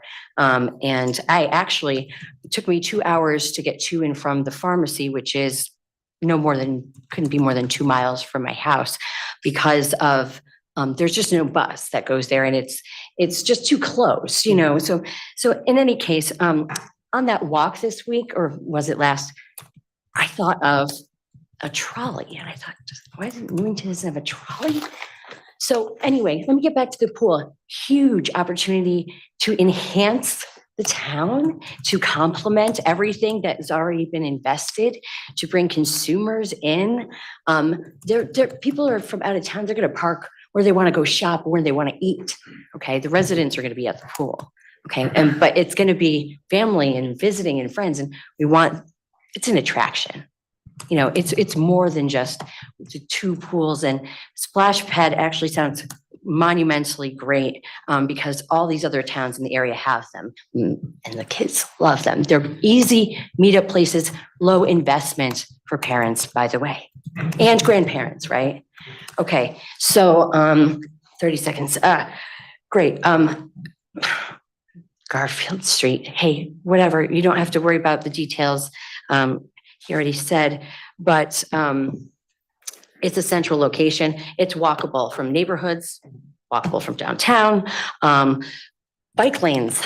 We have my very first bike I got downtown Newington, and I didn't even live here. I didn't grow up here. Okay, so that's a memory that's solid. So I'm going to get my next bike there and I'm going to be riding it all around and spending all my money. Okay. So again, great enhancements. Also, I know it's going to come up more, the anticipation of more DUIs because of recreational marijuana. And until there's more policy written on that, we just have to deal with it. Less parking is good, maybe. All right, don't worry about that. Also, the state is going to have requirements that are going to make sure that the project falls in line, like in accordance with the complete city project. So it's kind of a weight lifted in a way. Because, you know, we'll be up to date and we'll be ahead of the game. I think it's great. Anyway, I just want to tell you, I approve. Let's do it. And please, let's commit and not delay. You don't want to lose and miss the opportunity. Also with the police chief. We're running over time. Okay, police chief candidate, please consider someone who has trauma-informed law enforcement training. Mhm. Trauma-informed training. Mhm. Please, it's the future. Thank you. Thank you very much. Appreciate it. Thank you so much. Thank you. Well,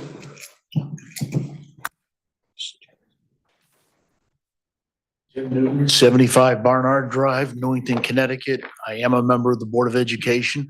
I keep hearing the talk of pools. I was a swimmer in high school. I'm born and raised in West Hartford. I'm a Connor chieftain.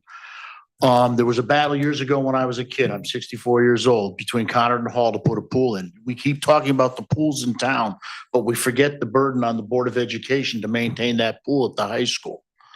West Hartford solved that problem 44 years ago when they made the Cornerstone Aquatic Center. They made one pool in an area of town for both high schools to use. I'm just saying that we're going to be chasing expenses, future use, future space at the high school. If that pool's gutted and removed, you would pick up 2 floors of who knows for expansion space. But I just want to make sure people don't think in one box. We have 3 pools in town and the other one is the high school, and it is a maintenance nightmare, as everybody in here knows. And that's all. Thank you. Thank you. Thank you.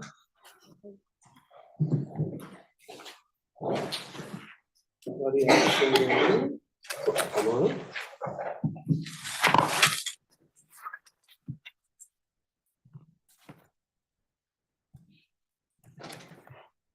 Sorry it took me so long, bad knee.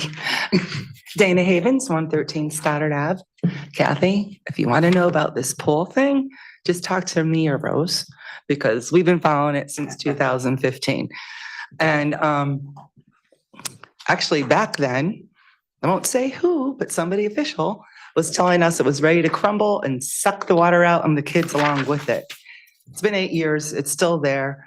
So forgive us for not trusting everything we hear about these pools. But one thing I just heard about the pools that I don't like was going down to one pool. As a mom of twins, and we had no pool when they were younger, we utilized the pool and we utilized both of them. And we would go to Mill Pond because it was the closest, and sometimes we would walk or take the stroller or whatever. But then the daycare kids would come, it'd be a zoo. So then me and my friends, we'd pack up our kids and we'd go to Churchill because we had that piece. But then those care kids, older ones, would come. So then we pack up and go back, well, for nap time, but sometimes back to the pool, to Mill Pond. Also, when it comes to swimming lessons, Churchill is a big part of that. And if you talk about one pool, it's just not going to suffice. Our town is growing. And actually, we're going to have, with the new buildings going up, we're going to have a substantial amount of residents on that side of the town. So to take away a pool from that side, that's just not right. And also, you said thank you for putting that proposal together for the governor. I just want to let you people that are new know that proposal's been around for years. So it's cool, but I really think if it goes through, you're going to see a resurgence of Save Mill Pond Park, because they're putting the whole kit and caboodle of that is to not only just put a building like right in front what's going to block our view, but they also want to do a band shell in front of the future plans for us, put a band shell in front of the pond. So now you can only see the pond from the like fall side if that band shell goes up. And then somebody mentioned, hey, we could buy OFI and we could have more parking. But now you're talking, the town has to come up money to buy OFI. And then we're losing tax dollars year after year. So that parking lot that we're going to gain with OFI is going to cost us thousands of dollars every year, technically, to run, since we're losing tax income from a commercial property. I think both pools are in need of repair. How desperate, I'm not sure, because like I was said, in 2015, we were told the kids were going to get sucked out any day now, and Churchill's still there. So I really urge you, take your time, figure it out. I think we need probably 2 new pools, and that's going to be a lot of money. So you got to figure out exactly how we're going to spend it and not just throw it all into this beautiful but huge price tag at Mill Pond Park. Actually, my original reason for coming here was now a little bit of like, what are you guys doing? During the election, the Democrats, you guys were saying, demanding that our former mayor release the information why the chief was fired. And so I thought, and you're saying it was totally wrong. And I thought once you took office that you would clarify that for us, because if she could get that information, you as the mayor this year or next 2 years could give us that information. So I don't understand why you're not clearing the chief's good name sooner rather than later. Oh, I am way over. I am so sorry. No, I figured I can give everyone about lunch. But I got more. I'll just come back next one. Thank you very much, Dan. Nobody else online? Okay, in the room.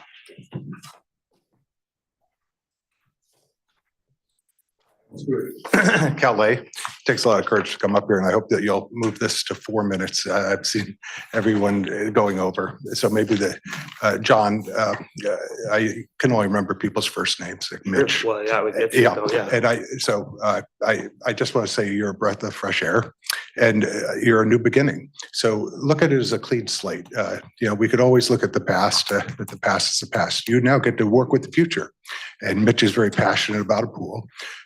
One person you might bring in here as you make your decisions, is this local businessman who is actually building a pool over on Payne Road. I saw it somewhere.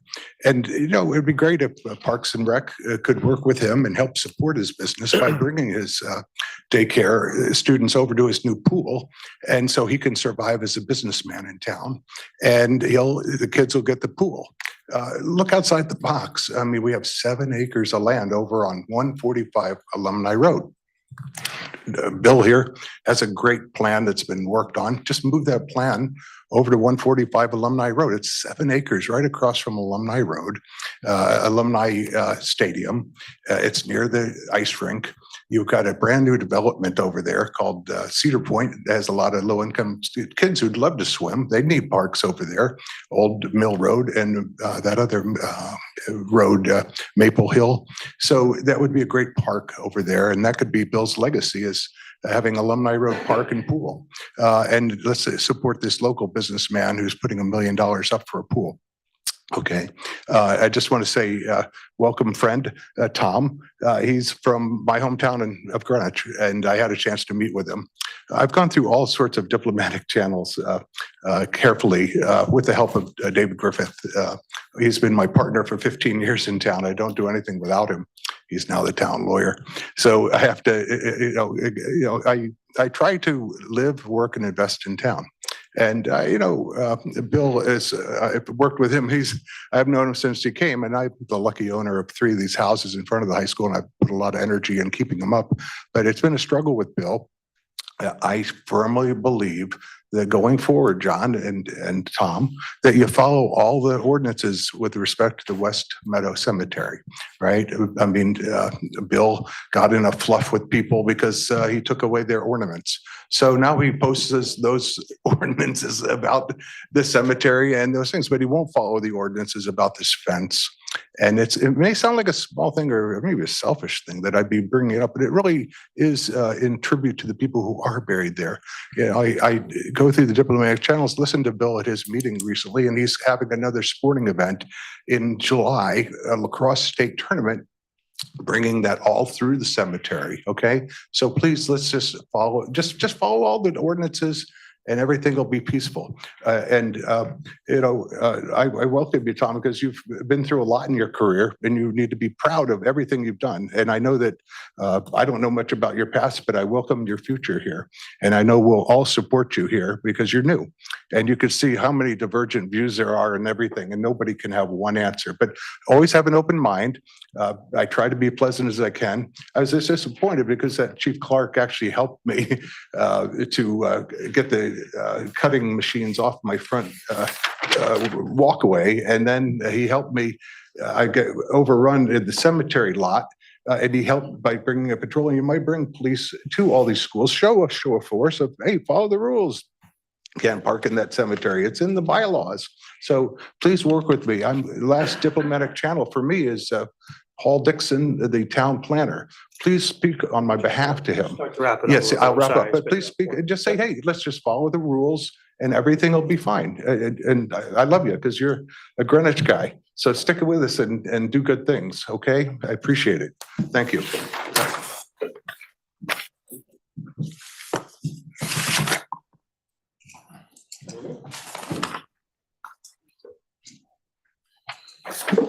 Dave Horgan, 30 Kennewick Drive. I'll be very brief.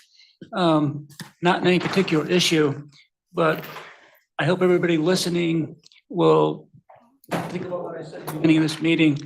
If you have an issue with something, maybe not come here, but talk on Zoom. These guys want to do the right thing, and putting your complaints on Facebook and accusing people of illegal things or unethical things, come here and say it to their face. I know you're all busy, but you have the time to post on social media. So you could sit in your living room for a Zoom meeting or take the short ride down here and say your piece like an adult. Thank you. Thank you.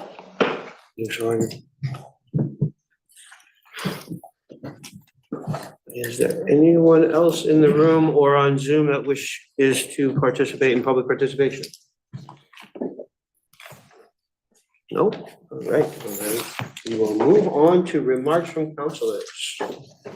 Counselor Page. Thank you, Mayor. I would just say that in response to Mr. Horgan's last comments, that one of the things, because this has been brought up before in terms of face-to-face communication here at the council and on any issue, for or pro or con, is that one of the things I know we've talked about, and at some point we were going to invite everybody on the council to figure out a way to meet periodically at maybe each respective, this isn't crystallized yet, but each respective elementary school on a regular basis from both parties, representatives, or as many that want to participate, and have a box of coffee there and invite people to come in to talk about your concerns in your neighborhood and town, whether it's the pool or budget or whatever it may be, because this for some folks can be intimidating and can be difficult, or sometimes difficult to get to. So it might be on a Saturday at 1 o'clock at Anna Reynolds or wherever it might be. I just wanted to say that that's something I think we should talk with our group here about and make ourselves accessible every couple of months or so to do that. And I appreciate everybody's discussion tonight. And I hope we'll continue to have public discussions about the pool so we can move forward and make things happen with everybody's input and to consider the budget and to be responsible, but to make it happen, to make some decisions, tough decisions. And we'll do that with everybody's input. And thank you. Thank you, Mayor. Thank you, Counselor. Counselor Tiniakos. As in regards to the pool, I wanted to thank everyone who spoke about it. I think that we got a lot of good perspective on what's been happening with the pool, as well as I think we got some ideas that I hadn't thought of at all thinking about the pool. So I want to say thank you. And then I just want to thank everyone who came tonight. If you were coming to these things like 3 or 4 months ago, you would know that we didn't need the second portion of the room back there because there just wasn't enough people for that. So I want to thank you for participating and showing interest in the town. It's great to see. Thank you, Counselor. Counselor Mackey. Yeah, no, quick comment, just have a request. Was it possible to get a resume for the town attorney? So I don't know what he practices or what his law firm is. We can kind of know who he is. I don't know who he is, so. Luckily, I don't have to use an attorney, so I don't know what. But I would think it'd be good so we could all know kind of what his background is, what his expertise is. Certainly. Thank you. Counselor Ford. Sure. Yes. A couple of things. Again, echoing what Counselor Tiniakos said, thank you so much to everybody that attended this evening. I'm still getting used to the titles. Like Mitch, Counselor Page said. Echoing what you said, Mr. Horgan, I think it's so important that people attend these meetings. And we are always all ears. It's one thing to do it online and social media, and these meetings are not always the most accessible thing, like no meetings are. And so we invite you anyway that you can provide comments, and your perspective is great. But at the same time, we know how social media goes. We know the difficulties there. We know how things blow out of proportion, how things, morph, et cetera. We're all very aware of that. So please, contact us anytime. We have email addresses. We have social media accounts. If you want to contact us directly, some of us even have our cell phone numbers online. I invite you to text me or call me anytime. So please, that access is very important, and we want to make sure that we hear your concerns. A couple other things I wanted to, with regards to the pool, say that again, thank you so much to everybody that provided their concerns and their perspective.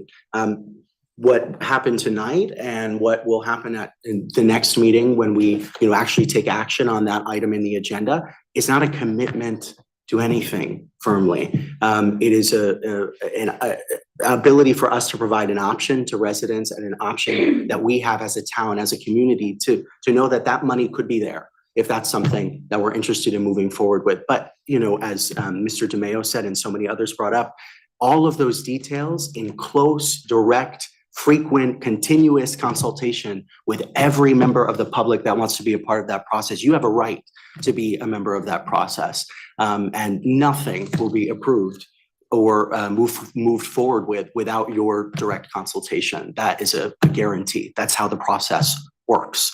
So there's that as well. And again, I want to thank Mr. DeMeo for the work that you do with Parks and Rec. Looking forward very much to the Night of Lights this weekend. And hopefully my singing voice will be intact enough that I can contribute in that regard. Thank you so much. Councilor Gonzalez. First off, I wasn't able to attend the swearing in meeting because I was sick, and I just want to thank everyone. And this is definitely an honor and a privilege to be able to be sitting up at this table with everyone. So thank you very much. And I also think it's great to see people in the audience and to have so many people come up and talk. And I know I'm kind of saying what these guys have just said, but we definitely all have our own pages on Facebook. If you need to get in touch with us, my phone number is on there, emails are on there. Please reach out to us, good, bad, you know, we want to hear it. And that's how we can improve on things. So please reach out if you have things that you want to know. If I don't know them, I will try to find out the answers. So thank you very much. Councilor Gonzalez. Anybody else? Sure. Yeah, a little out of order, and I apologize, but thank you. In response to public comment, I wanted to thank Dr. Callie for coming here tonight. Not everybody always likes the answers they get from their government. Famous man once said, you can't please everybody all the time. But to come here tonight and address your concerns politely, professionally, and with grace is much appreciated. Not everybody handles the issues that way. So thank you for coming here tonight. Thank you, Tom. You're a good man. Thank you, sir. Well, I want to thank everyone for a great meeting. I appreciate you guys putting up and being patient with my clunkiness as we get used to this. So I really appreciate that. I want to thank everyone who came out and spoke tonight. It's great to hear from everybody and to hear your ideas. I want to echo your sentiments, Tom, and thank you, Scott, for stepping in tonight and helping us. Lord knows we needed the technological help. So very, very grateful that you were here tonight. I do also want to take a couple seconds, you know, in the past week, you know, it's the holiday, but you know, there were two pretty significant fires in town in the last week, and I just want to take a moment to really thank our fire department for their work. Nobody was injured, either civilians or firefighters, and both fires were extinguished successfully. So I just wanted to give a moment to acknowledge our fire department and the great job they did this week. That's all I have.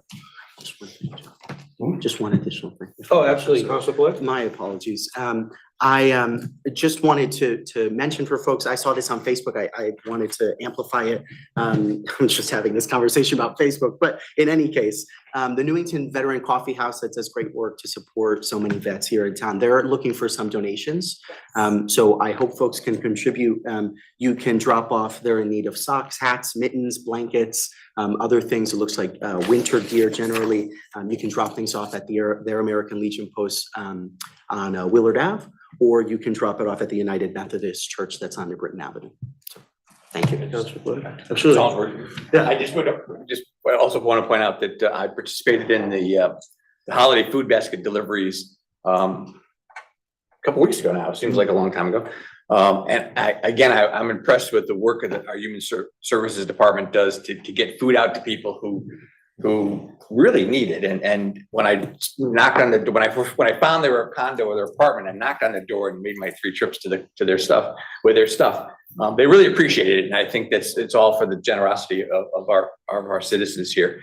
And just remind everybody that the toy drive is going on, and this Saturday is the Stuff a Cruiser at Walmart Plaza. So if you're going to Walmart or you're on the Berlin Turnpike, just stop in, simply go and buy a toy, you come on, you drop it off, and then a lot of kids will have a better Christmas and a better holiday because of that. So I think Human Services, we don't always talk about them so much, but they've done a great job to make sure that a lot of us here in town get to have a great holiday. So just want to give a shout out to them.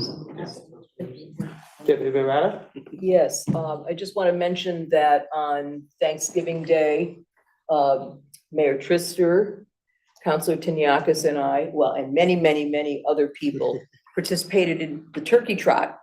This was their 13th year. It started out with a couple of neighbors who live up in that Eagle Drive area. And all the money that is collected, you pay to participate. can either bike, run, or walk. We walked. And this year, they made over $5,000, and all of that money goes to Human Services here in town. So if you didn't do it this year, come out with us next year, and it's a great walk. It's what, 2.5 miles.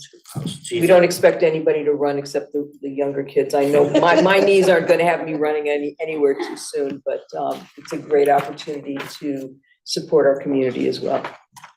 Thank you, Deputy Mayor Rada. The remarks from councilors. Moving on to our final item, which is informational items. As has already been stated, you know, the Night of Lights is scheduled this Friday.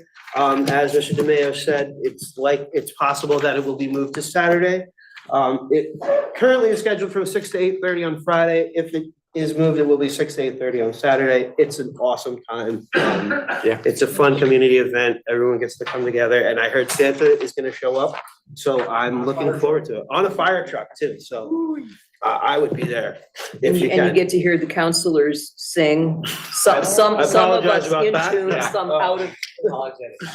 Apologize for the singing, but please don't be dissuaded by that and stay for Santa on the fire truck. That's the only informational items we have for today. I will entertain. I move to adjourn. There we go. All those in favor? So moved.